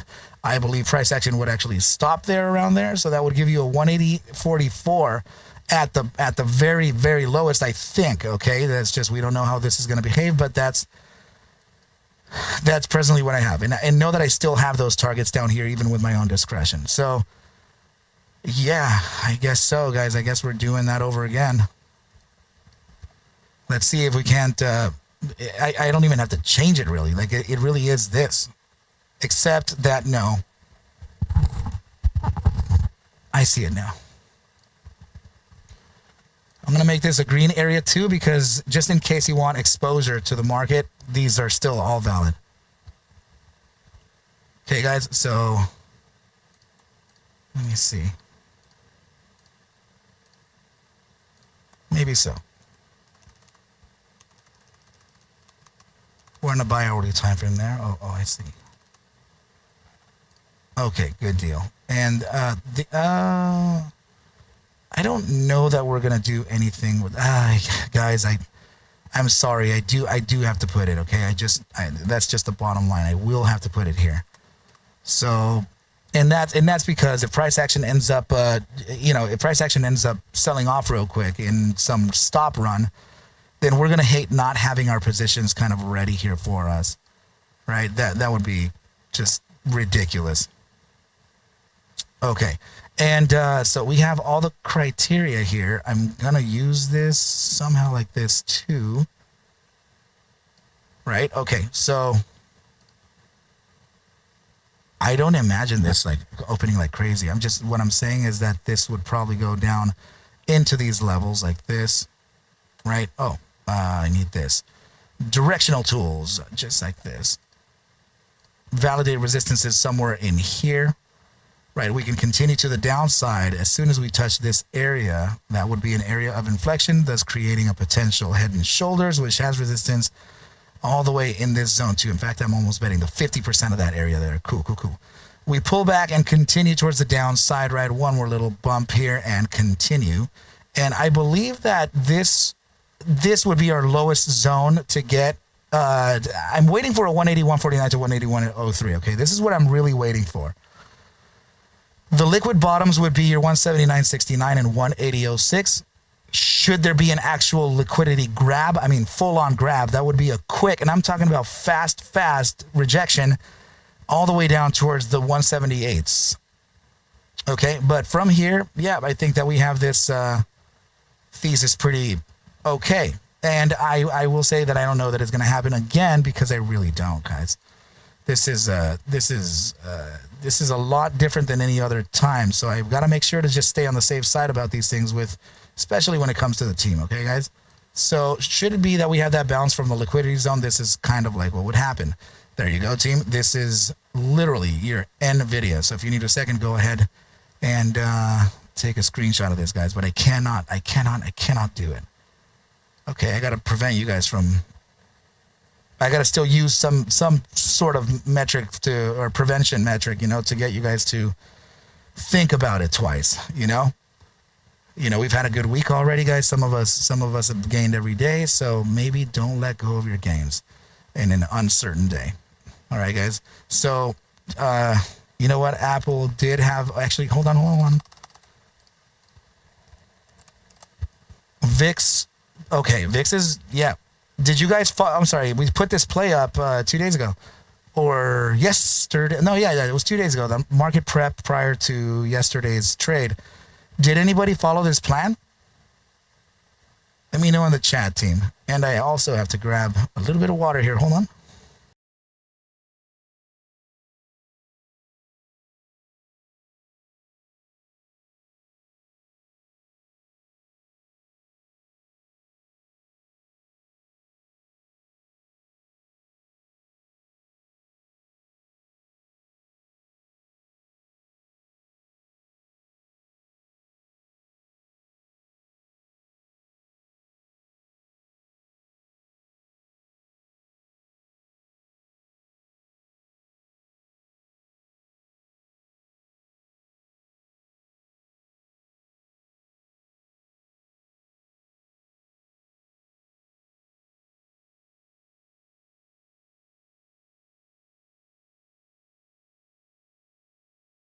Almost done.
Destiny, you did.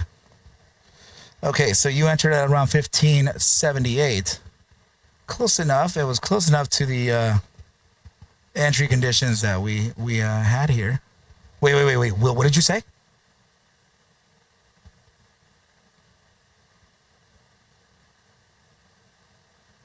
So you entered.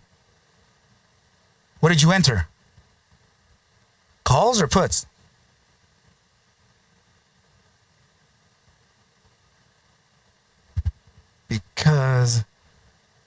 because this was supposed to be a put play with entry conditions in here. Now, what I felt that could happen, it's kind of like I think maybe a 2-day move.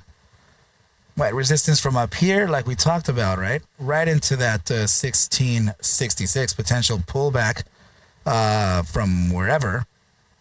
And I'm not sure if this serves as the top side that we wanted here, but we are kind of rejecting this area nicely. So should there be continuation on the VIX, this means that we could actually make the new highs here and then reject and then start creating that head and shoulders formation. That would be outstanding. That'd be very cool if it could happen. I need to refresh this page. Hold on, guys. It's a little too far behind for me. There we go. Okay, Loretta, you can hear me, right? And now you can see me. That was really back. That was way back. Okay. I'm going to trust that you hear me, even though there's a little bit of a delay. All right, good stuff. Anyway, team, so yeah, VIX, let's find out. We did have a pretty nice pump to the upside here. So that, oh my goodness, yeah, that gave it some volatility push. That is actually a lot. So now what direction do we take from this? Let's figure that out.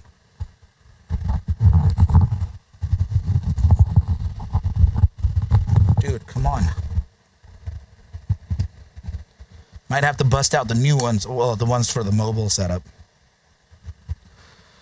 Okay, yeah, upside continuation, likely. 3-minute time frame, upside continuations, even, yeah, nice. 4-minute upside, 5-minute upside. Very strong 5-minute upside, whoa. 10-minute time frame upside, 15 up into the 20, 30 hourly time frame total upside, giving us about 27 cents. So if we're going to be getting into your like 60s here, that would be close enough, right? First, I guess your local resistance area would be to validate a break above this zone here using full discretion, right? Validate your break above this area here, and actually it would be closer than that. Just about like this, right? 1643 or 1649, break above this. Support this, you'll likely come into this area here. Your first resistance on that zone will be either your 1666, followed by 1695 and 1720. I know this is huge, right? But it still has the probabilities of doing that, which, by the way, is what I'm telling you about the broader markets in closing the gap. So if it is really that's happening here, then that's the upside on the VIX, the opposition, right? The inverse play. Nice. Now, does it get it, I guess, right? Downside starts from these targets here, whichever one it may be. Now, the statistics are, the stats are leading towards this shy 1670, very, very strong 1650s. So having the 60s in like this, I would say that the focus zone could be roughly at around 1695 to 1666 in general. So I'm going to highlight this in yellow just so that you know that I'm focused in this area here, okay? Right about here. And we're going to color that yellow, like I said. Okay, here we go, guys. Pretty nice. Okay, so downside starts from the 1695. Yeah, hourly down, 2 hours down, 4 hour down. Feels like it's finishing. Oh my goodness. Yeah, it would be 8 hours downside starting from 1695, giving you 80 cents. That well, that's really interesting because SPY dropped 335 overnight. Nice. That's what I'm feeling here. We get this we get some kind of a resistance up here, and this thing would drop around 80 cents. So If that's the case, we're looking at around a 16. What is it? Do we have a low here? Oh man, look at that, guys. Right in here, 1578 to 1611. It feels like this is an area of continuation and a potential upside from this position here, as the 8-hour time frame is kind of suggesting that. So that would be 12 hours up. Still, oh man, this one's confusing here. I would say daily time frame upside. So that would give you $1.21 from around 1611. Damn. 16, that's going to be 1732. And that's your hard target, right? And yeah, add the liquidity spike, and that's going to be your 1739. My goodness, this thing is going up and down and up and down. Whoa. Okay. Your bi-daily time frame, let me see. Damn, so I guess downside would start. Wait a second.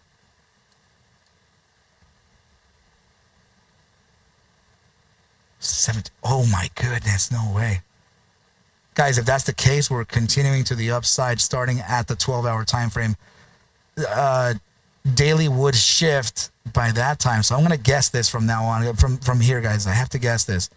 2 days of upside, 3 days of upside continuation, 4 days upside. Damn, VIX, 5 days upside. We're going to find out if it already did it. Weekly upside, monthly upside, bi-monthly total upside. That would give us the top side of the bi-monthly. 3057. Inverted hammer. Hold on. The area where I was confused, I need to go back to that. So we're still facing. This is downside 8-hour time frame. Okay, now the second scenario would be that, remember this, I couldn't trust it. I felt weird about this one. So if we are saying that this is actually an upside posturing still, so we continue to the upside even still, 2 days upside, 3 days, I almost feel like that's the case. 4 days upside. It's still, yeah, I'm sorry guys, it's still similar. Holy shit.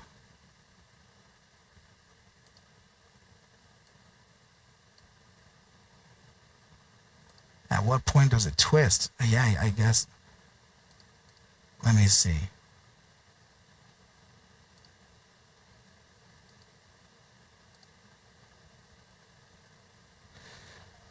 Okay. Fuck.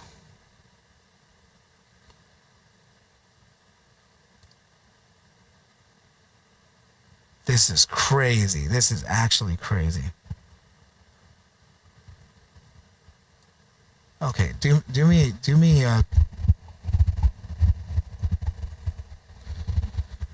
a solid. I'm not gonna stop. I can't stop. Hold on. I can't stop. Let me just not show myself or speak. I need to zone in. Okay, hold on, team. I'm gonna do this in the silence. Okay, just let me really focus on this. I can't talk. Hold on.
The markets are really dumping?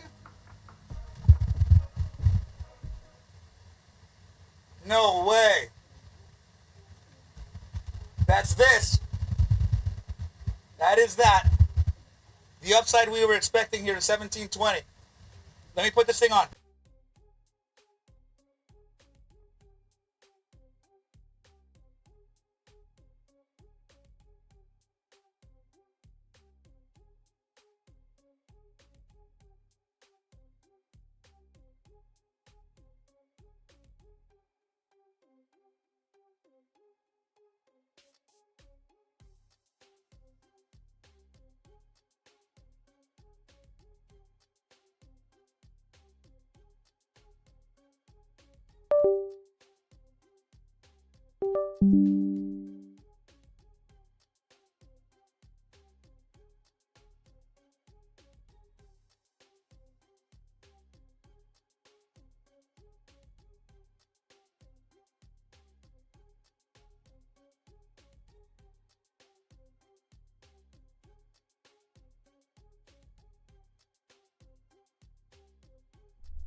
Team? Well, team?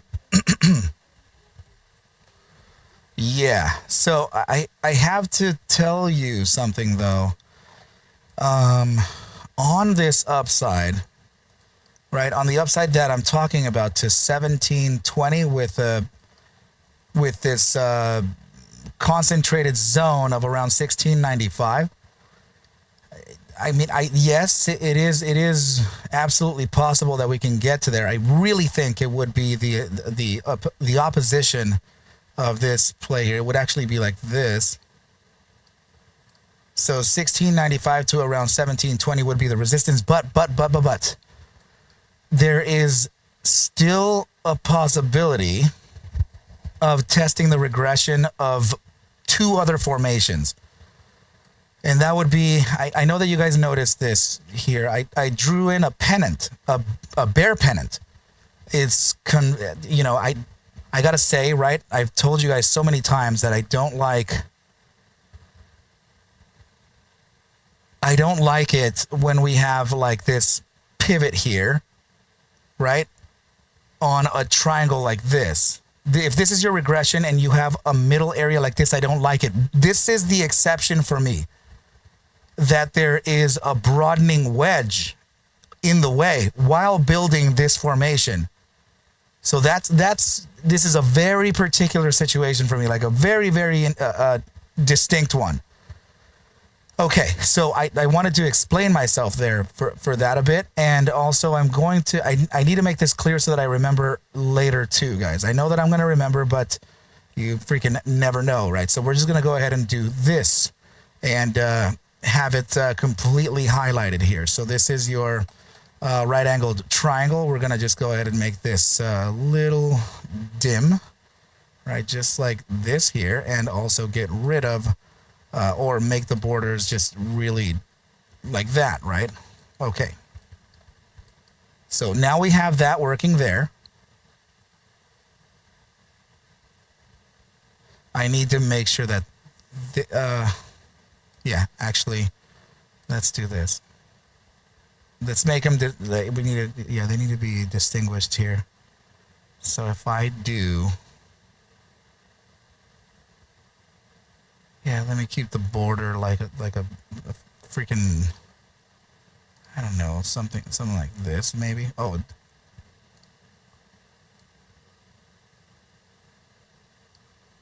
Okay, cool. So yeah, we'll do something similar for that too.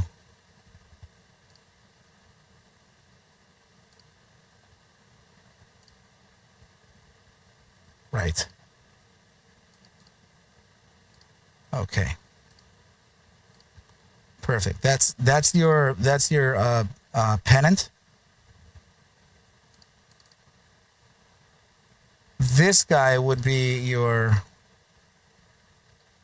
broadening wedge.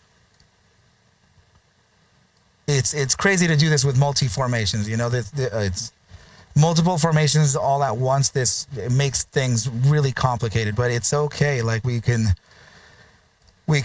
travel through this. You know, we really could. There is a specific edge to this. I'm sorry.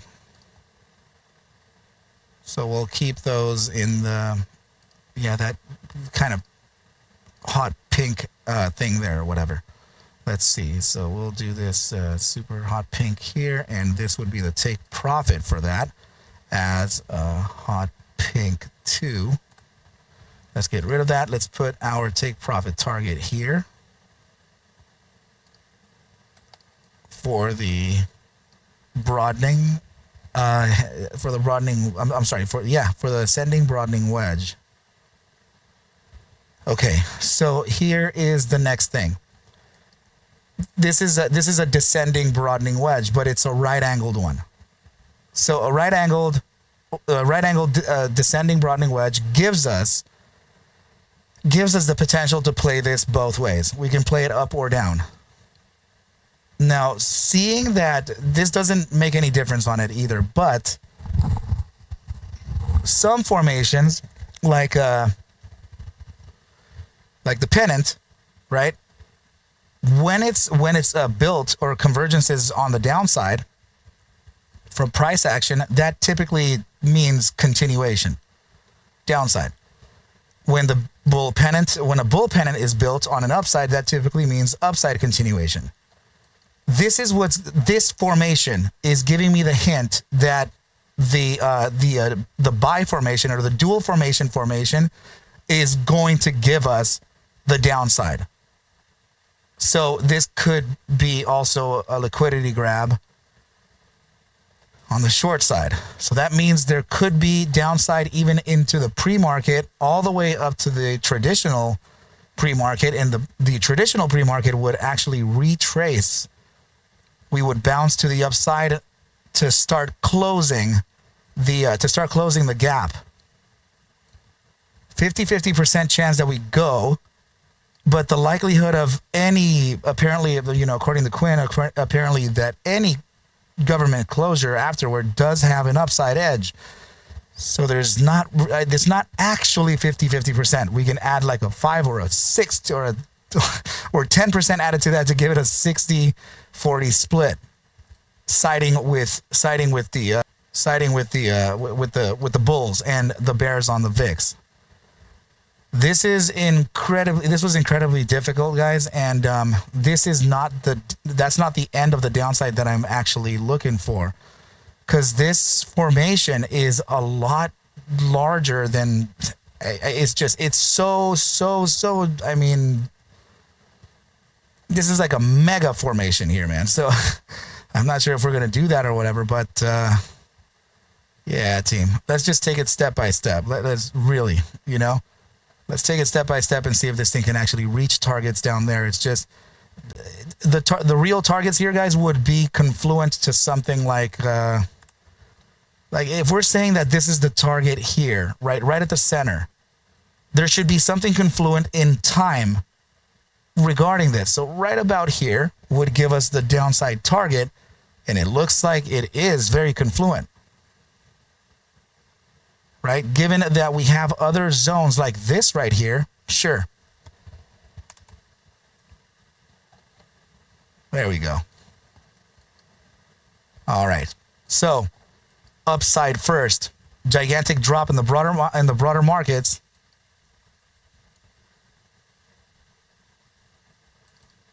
Which could be the reasons for, let me see. Right. Check that out. Monthly time frame closure 1698 to 1739. 1550 the split in between those two is roughly around 1711.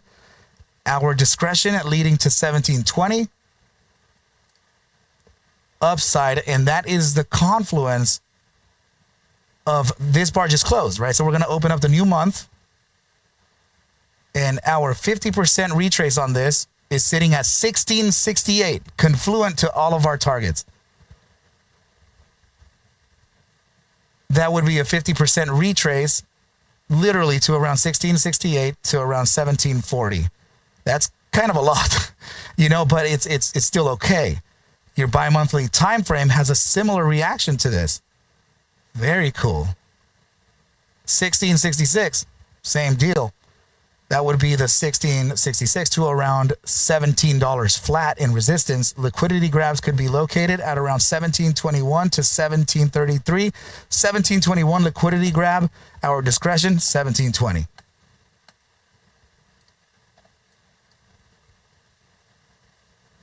But it was, let's see. Oh, I'm sorry. Yeah, actually, it was the quarterly bar. It doesn't look any different. Wow, 50% located at 1760 anyway. Dude, let's go. Man, I guess the only one that's going to give me a lot of trouble would be this one here. This is our, yeah, this is really the crux of it all. So giving us a resistance would be this right here. Invalidation of continuation to the upside, we would have to really face a tough zone, and this could be it right here, but that's giving us around a 1794. That could be actually that could actually be a liquidity grab at this massive 9-month gap. That is ridiculous. That's really huge, guys.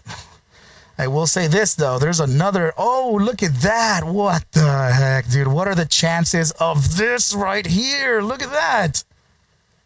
Bottom side of the gap is at 1730. Let's go. Guys, there may be an invalidation for continuation to the upside at 1752 to roughly 1730. Completely agreeing with our zones of resistance up in here, guys. So I'm gonna adjust this liquidity to about 1730, as I do think that price action is very likely to resist from those levels there. So this would be the closing valuation of, what is it? I can't see it. Let me see. 1734. Perfect. Right on there. Right on the money. 1734 liquidity grab from the 1720 top. And apparently there could be some continuation to the downside. This is very, very intricate, guys. This is not an easy play whatsoever. Okay, gonna get rid of the, 1734 is looking good. But still, I'm gonna just say that we're still in danger of oh wow, 4-hour time frame. No way, that's nice. That would be, very close to testing the regression here of this bar. Like we said, there still could be liquidity grabs to the upside, guys. Okay, we could still do some weird crap in here, right? Like your 1790s to 18s around there. I can't validate that, but I felt like this needed full discretion. Okay, heads up on this. Please be very careful. But I'm expecting the upside during the pre-market. This could repair by the time that the traditional equities pre-market starts. So 30 minutes prior to the bell, this probably already is on its way down. So let's see how that happens, guys. This was really tough. I'm not even kidding. This was actually tough. This was a really weird read. Incredibly weird read. And I'm really happy that we got to kind of do it together here. Oh, well, that's interesting. Look at that there. So we have shoulders, head, shoulders, completely split in. I mean, they are symmetrical. Dude, that gives us a huge downside target. If that's really what it is, damn, dude. That would be the equivalence of around 11.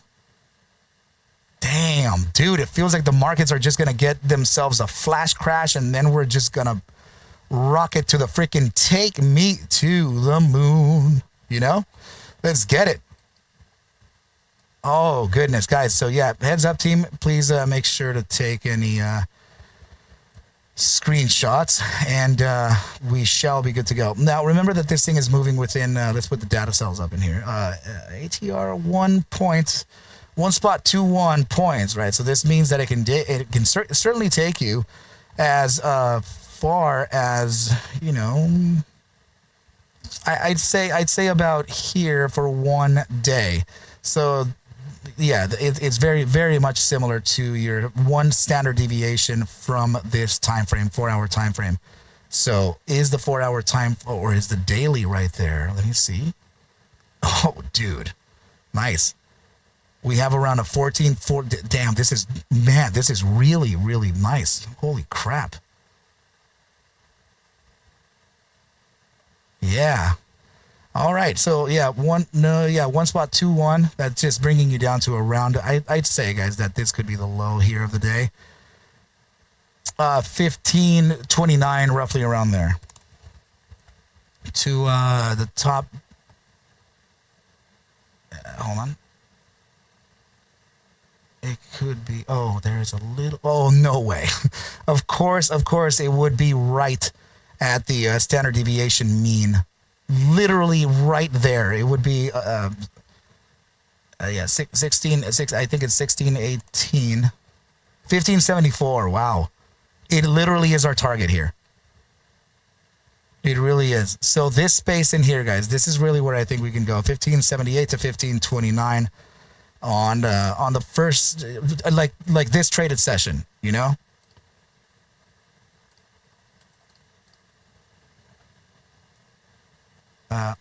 Dude, right here. There you go, team. Now I think I am completely ready. I apologize, team, for taking so long on this, but I really have to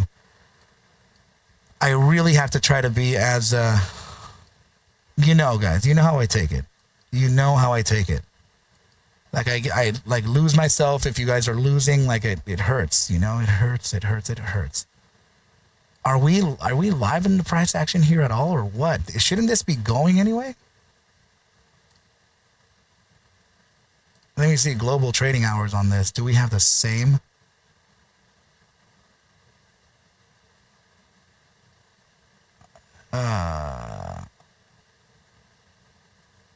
What?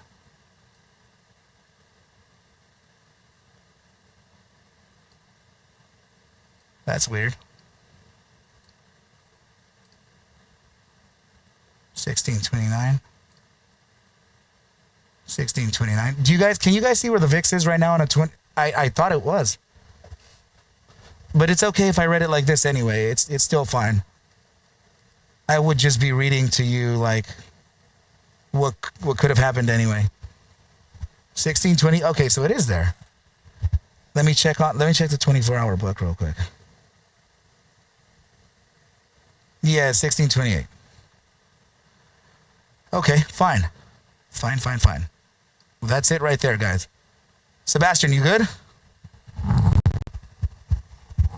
Wait. Are you in the VIX at all? I forgot. I forgot if you had exposure in here. Oh, you don't? Okay, good. And you guys got out too? Okay, so now Destiny is, you were out at the open, right? Destiny, you still have calls? You might get one of those spikes to the upside again. And I'm not sure if I think this is gonna repair by the time we open, but if it doesn't, you know, maybe consider getting out of those immediately. Okay? Because I expect this to sure top out around the I'm not sure if it's gonna happen during the traded hours. I think this would be implied before. So we could even open gap down. Who knows what this thing is going to do, okay? So please be careful, team. Please be super careful. Yeah, oh my goodness. And I am seeing this. Look at this on this side. My goodness. These are the futures contracts. This is the new daily candle here on futures. This is approaching an inflection. Oh, it did bounce from it. I mean, should it have downside continuation?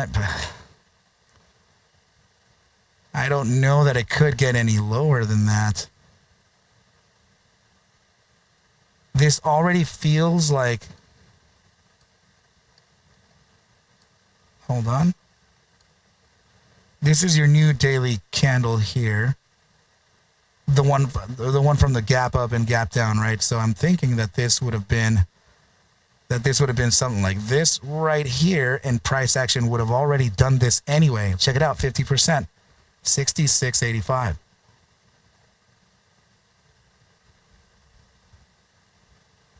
That's pretty cool. That is pretty cool. So technically, this is macro support.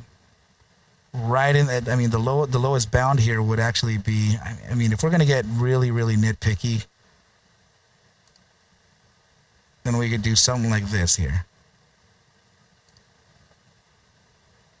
66.73.50 to around 66.78.25.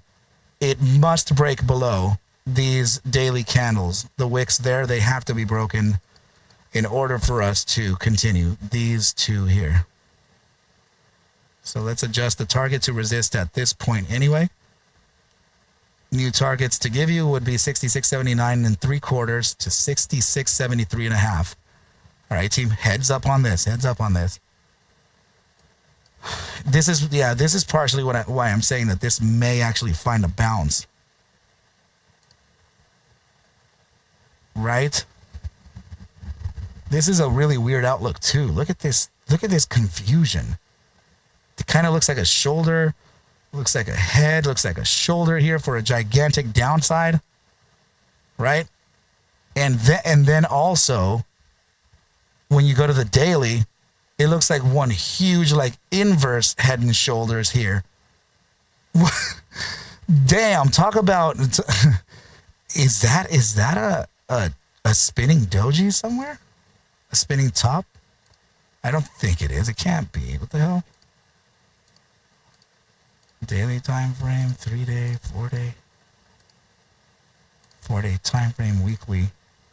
Wow, all of these are just retracing. Guys, I think this is still very bullish. Like, I actually think this is still very bullish. 3-week time frame closing. Yeah, look at this. Check that out. The average time to start retracing to the 50% is 3 days on a 3-week retrace. Could it be the 3-week we're using? No, the 3-month would be 3 days. So this, I mean, what is decompressing early? No way. Let's go. This could be decompressing early, guys. Damn. The support bottom on this per the 50% retrace is 66.71 1/4. We have in our discretion 66.73 1/2 as a support from the actual 50% retrace. This is insane, guys. I think we really are at potential supports here.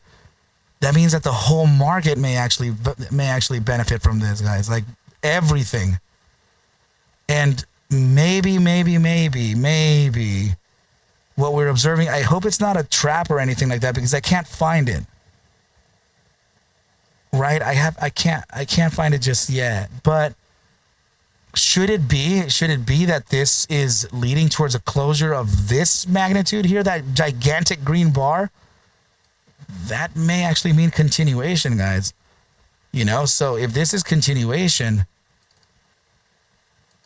goodness gracious, we are in an upside posturing with overbought conditions to meet an average of 14.68 bars. We have printed 1, 2, 3, 4, 5. We're about to go to the 6th one out of an average of 14. Damn, guys, I think we are going. Oracle down to $5. I think everything is going to liquidity grab. Guys, I think... Remember we said this a week ago or a few days ago. We might be prepping an everything squeeze. Like a gigantic squeeze. Upside. Dude, yeah, bro, Seb. I think we got a freaking lever on this one, dude. And we gotta make sure to play it real smart. Real smart, bro. Like we gotta be ahead of anyone else, ahead of the game, bro. Let's do this. But for example, let me check the SPX in this case and observe The SPX also has a confluent 2-day, 13-hour to close the 3-week time frame too, dude. Okay. All right, man. Now, what else would it be? We just got the monthly. We just got the quarterly close. And these are almost Marabazoos, bro. Look at the 3-month closure on this, dude. Oh, my goodness, dude. This is utter conviction, bro. That is just massive conviction. The average, here you go. What's the average when we break out? Right? Like, for example, here. You get these, like, top sides. What's the average upside when we break out? So from here at this point, right? This is where we broke out. This one iteration is, dude, this is how I was able to tell about 3 weeks ago or 2 weeks ago that we were not going down. Like, this is a fake out.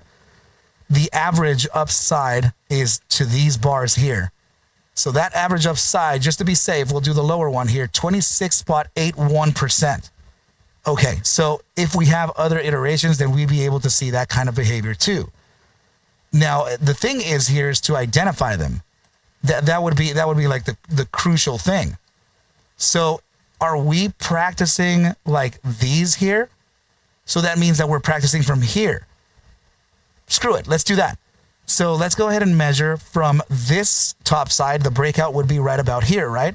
So the upside on this would lead us to right about this point here, 35.31% up, right? Now, what about from this point to this point up here? So let's go ahead and measure that one too, right? So here we go. That right about there, dude, 39.47%. Now, I guess these two areas here could be, I mean, it did break out, right? And it still was able to make about a 16% upside. But if we treat these two like we did these two here, that would give you a slightly different story. So from this point to roughly this resistance up here, you're looking at 43% up, 31, 39, 43. Could it be that we have the 26.81 because we still have a relevant time frame, a relevant breakout here? So this, dude, just to give you an idea, as to what has happened so far, we have made 9.74%. 9.74% from this breakout here, out of 26, 43, 39, 35. Dude, minimum target on an average of about 30%, 79.67.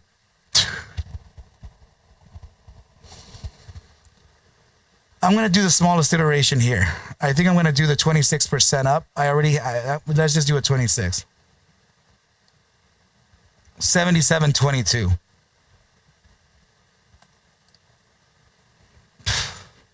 Oh my goodness. Guys, I think we're setting up a gigantic something here. There may be. Oh God.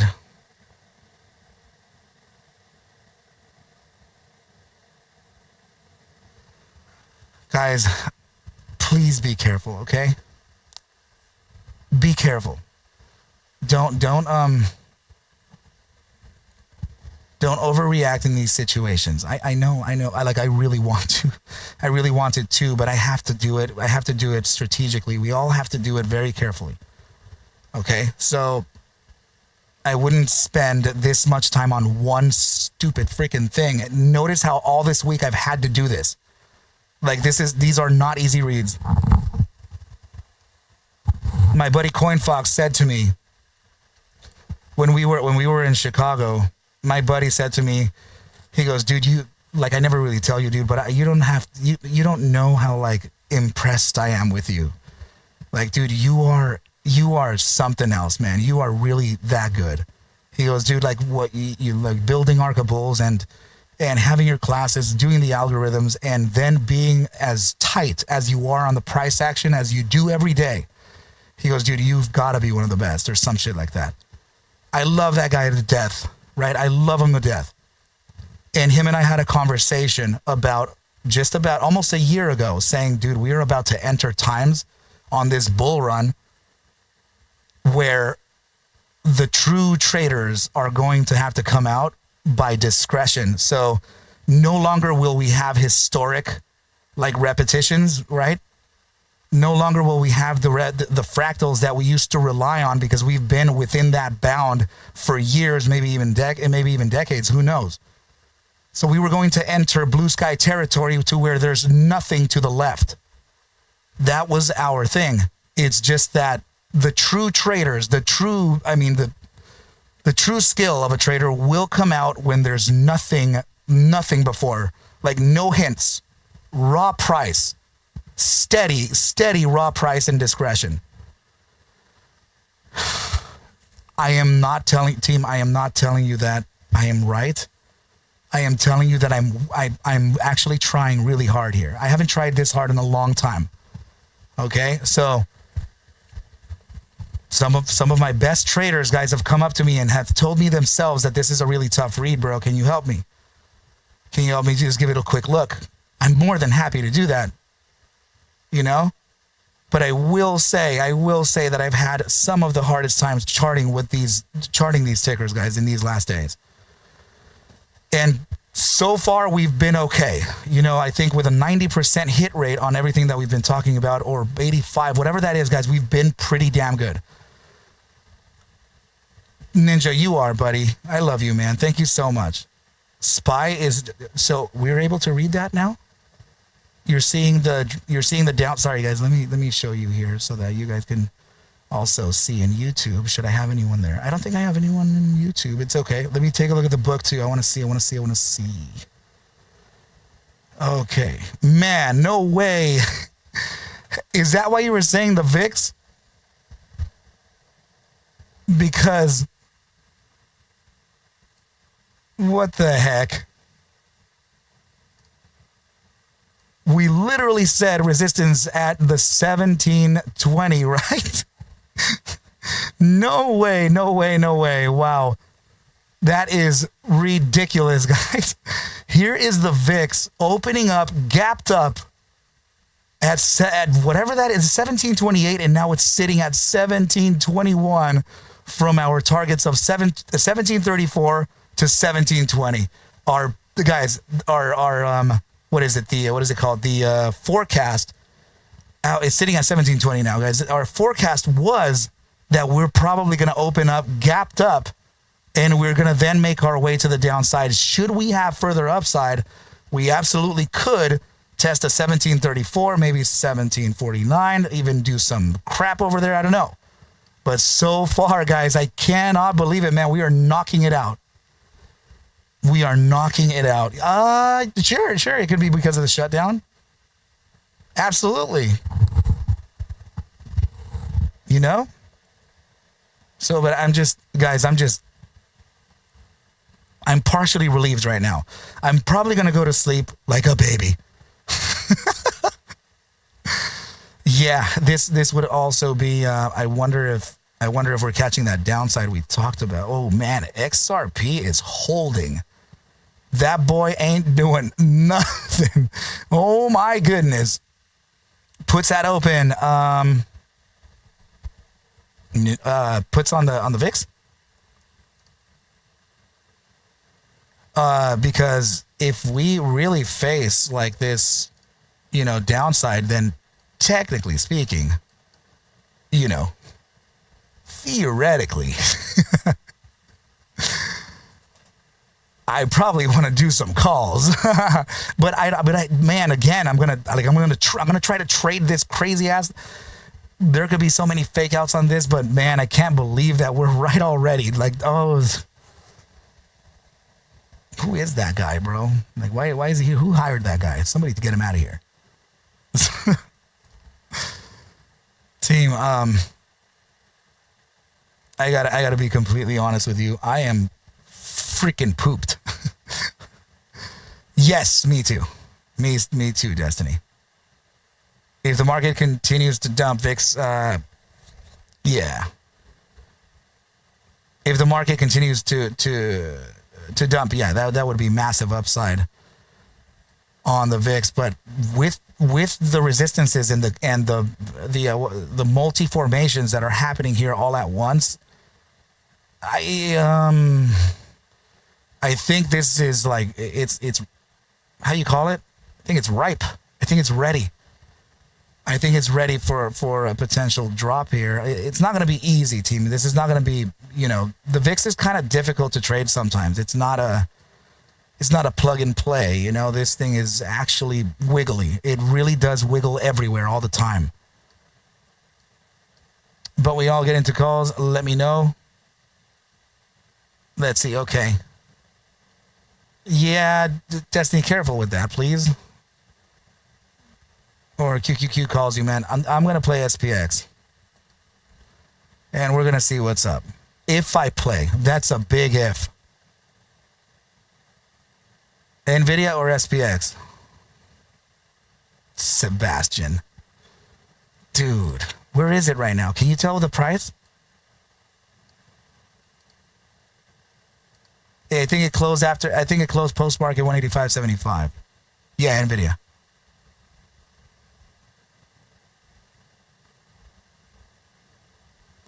$184.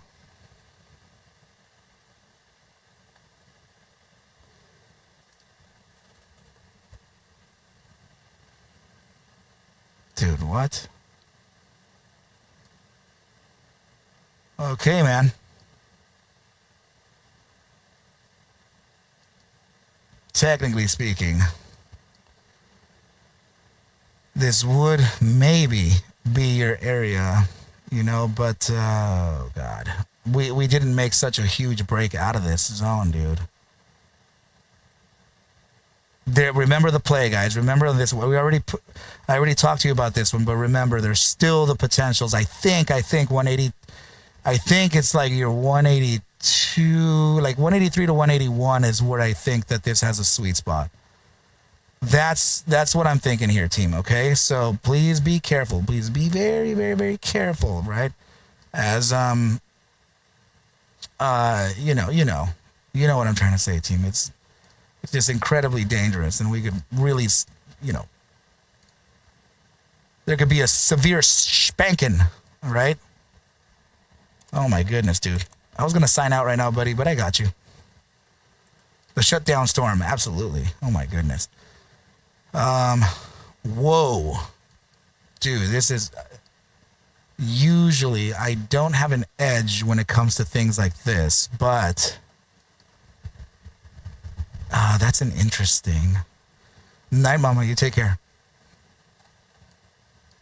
I see that this is kind of like what everybody wanted as far as the UNH play, huh?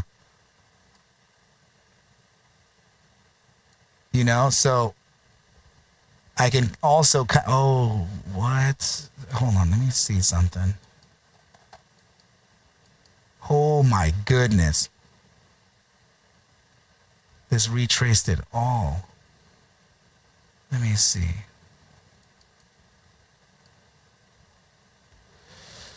Okay, there is a technical upside on this. Not because I'm saying it's bullish, because of statistics. But this is a gigantic outlier. It's outliers, this is one of one iterations here in many, many, many things. So typically speaking, your closure on the monthly, 3-month, and 9-month, right? That would give, and also approaching the closures of your 3-week time frame, 2 days, 13 hours. This would already start to technically decompress. Since we haven't gotten the close within this massive whatever it is, 6 points to the upside would be what you have to play with on 3 weeks. So, which means that you can get on top of a round. I mean, if it is going to do that, dude. I mean, like 13. I mean, dude, that would be a really cool upside. But I mean, the macro resistance that I'm looking for you is like around 970. right, for this 3-week time. Now, if you're talking about a monthly time frame, that also has its own average, right? So the current time frame on this would give you about $13 to the upside. So that would put you at just around $20. So if that is your true top side, I mean, you do have a $15 zone here. So these inflections are gigantic, so which makes me feel that they're going to be part of like your weekly or something equivalent to that. So I would say that for now, who knows what this is going to do, right? It feels like will this go away? Are they going to for sure are they going to die off? I don't know, but they were worth a lot of cash. They were worth around $63 per share. Moon Lake Immunotherapeutics. Yeah, well, it would probably mean that the metals, gold and silver, they've actually been pretty much consistent with your market. We've been going up. Everything's been going up together, right? So, technical upsides on this, bro. I think we got, remember, dude, I do not have an edge on this, and I can't use any indicators because they're all flashed. They're all like zeroed out. I can't quantify anything like that. So this with just raw discretion, because it feels like everything is going to be raw discretion, man. I have to go raw on everything on this thing, dude. So 1013 970, first area of resistance. True resistance though, right? Because you have the proximity between 717 and around 774 doesn't feel very much. So I'm kind of ignoring these soft resistances. Sebastian, I love you, buddy. So be careful with this, dude. But there is a technical upside on this in spite of the closure here. So let's see what's up. If that is true, then maybe you can get yourself a pretty nice trade on this, right? I think it has options contracts. So should it do that, that would be an outstanding gainer. First target to the upside, 36. Second, 43. And let's see, the second zone would be 67% to just around 81%, and that's on raw, dude, just shares. I'm talking about just shares. 68%, 67%, 70% up play. That's insanity, dude. Now, here's the trick. Entry conditions are always really, really, really tough on this. I believe that you have an entry condition at a peekaboo. This means that this thing can drop another, a heavy amount here, which may impact the upside targets when it does. I'm thinking that your entry conditions for this would be right about here. And this could lead to a focus about 621 to 632 focus. So your actual zone would be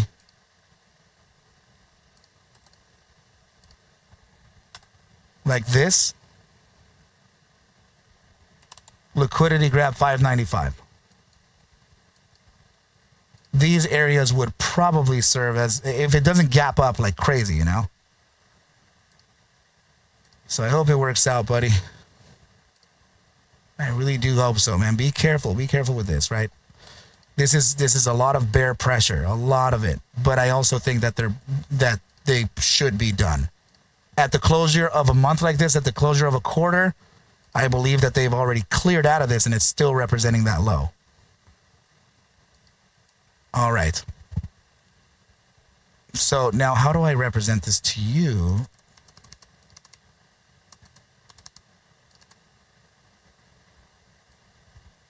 Okay, yeah, that would be pretty cool.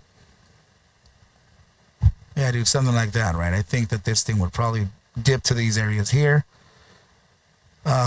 Resistance at 672, pullback, resistance here, validate that. Break there, of course.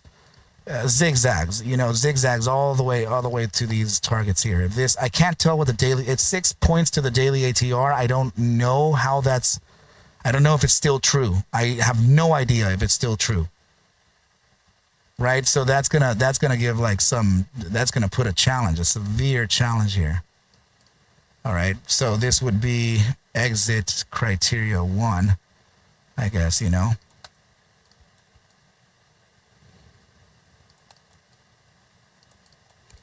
Exit criteria 2.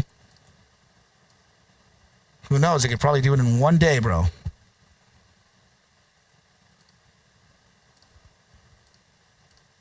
If it's able to move this much in a day, that's what I would expect it to do. A lot of the times when you move this hard, you will have a kind of consolidation period where it won't move for days. Let's just see what happens, but this would be traditional price from this moment. You coolin', Daryl? I love you, my brother. I hope you kill it in this play, bro. And then who knows, man? It probably wants to go and fill the liquidity all the way to 425 after you get some short-term upside. You got it, my bro. You be safe, okay? Let's get out of here, team. Let's do our little deal here. Take a screenshot. Just in case, right? I'm not putting any plays up because I think it's actually dangerous. Right, I have no idea what can happen tomorrow. I'm just using a bunch of discretion here, but I think that we have some upside coming in the markets. So, yeah, that's right. Rhapsody's that for real. Depending on the rate of the retracement, we're gonna know tomorrow. Dude, I didn't even think of that. Super right. All right, guys. Well, team, please rest well, and we'll reconvene here in a few hours. And we'll do our little dance again. All right? There you are, Michelle Mama. You have a good night, okay? Or actually, it's daytime for you, right? So, yeah, have a good rest of your day. I hope you're safe out there. JP, love you, buddy. Good to see you. Daryl, Denny, Scotty, my bro, Panda. Love you guys. I love you guys all, okay? Please just make sure to be safe out there, okay? I got you, Michelle. I'll try my best for you guys. Daily, good to see you there, buddy. Newbie, I love you guys. Please be safe, okay? Yeah. Any questions you ask me, okay, team? I'm worried leaving right now. I hate it. It's just I feel like I shouldn't let you go. I'm sorry, guys. I don't mean to do that. I just, I worry. All right, team. Thanks, Scotty. I love you, buddy. I appreciate you too, brother. Later, pandita. See you, team. Rest well, everybody.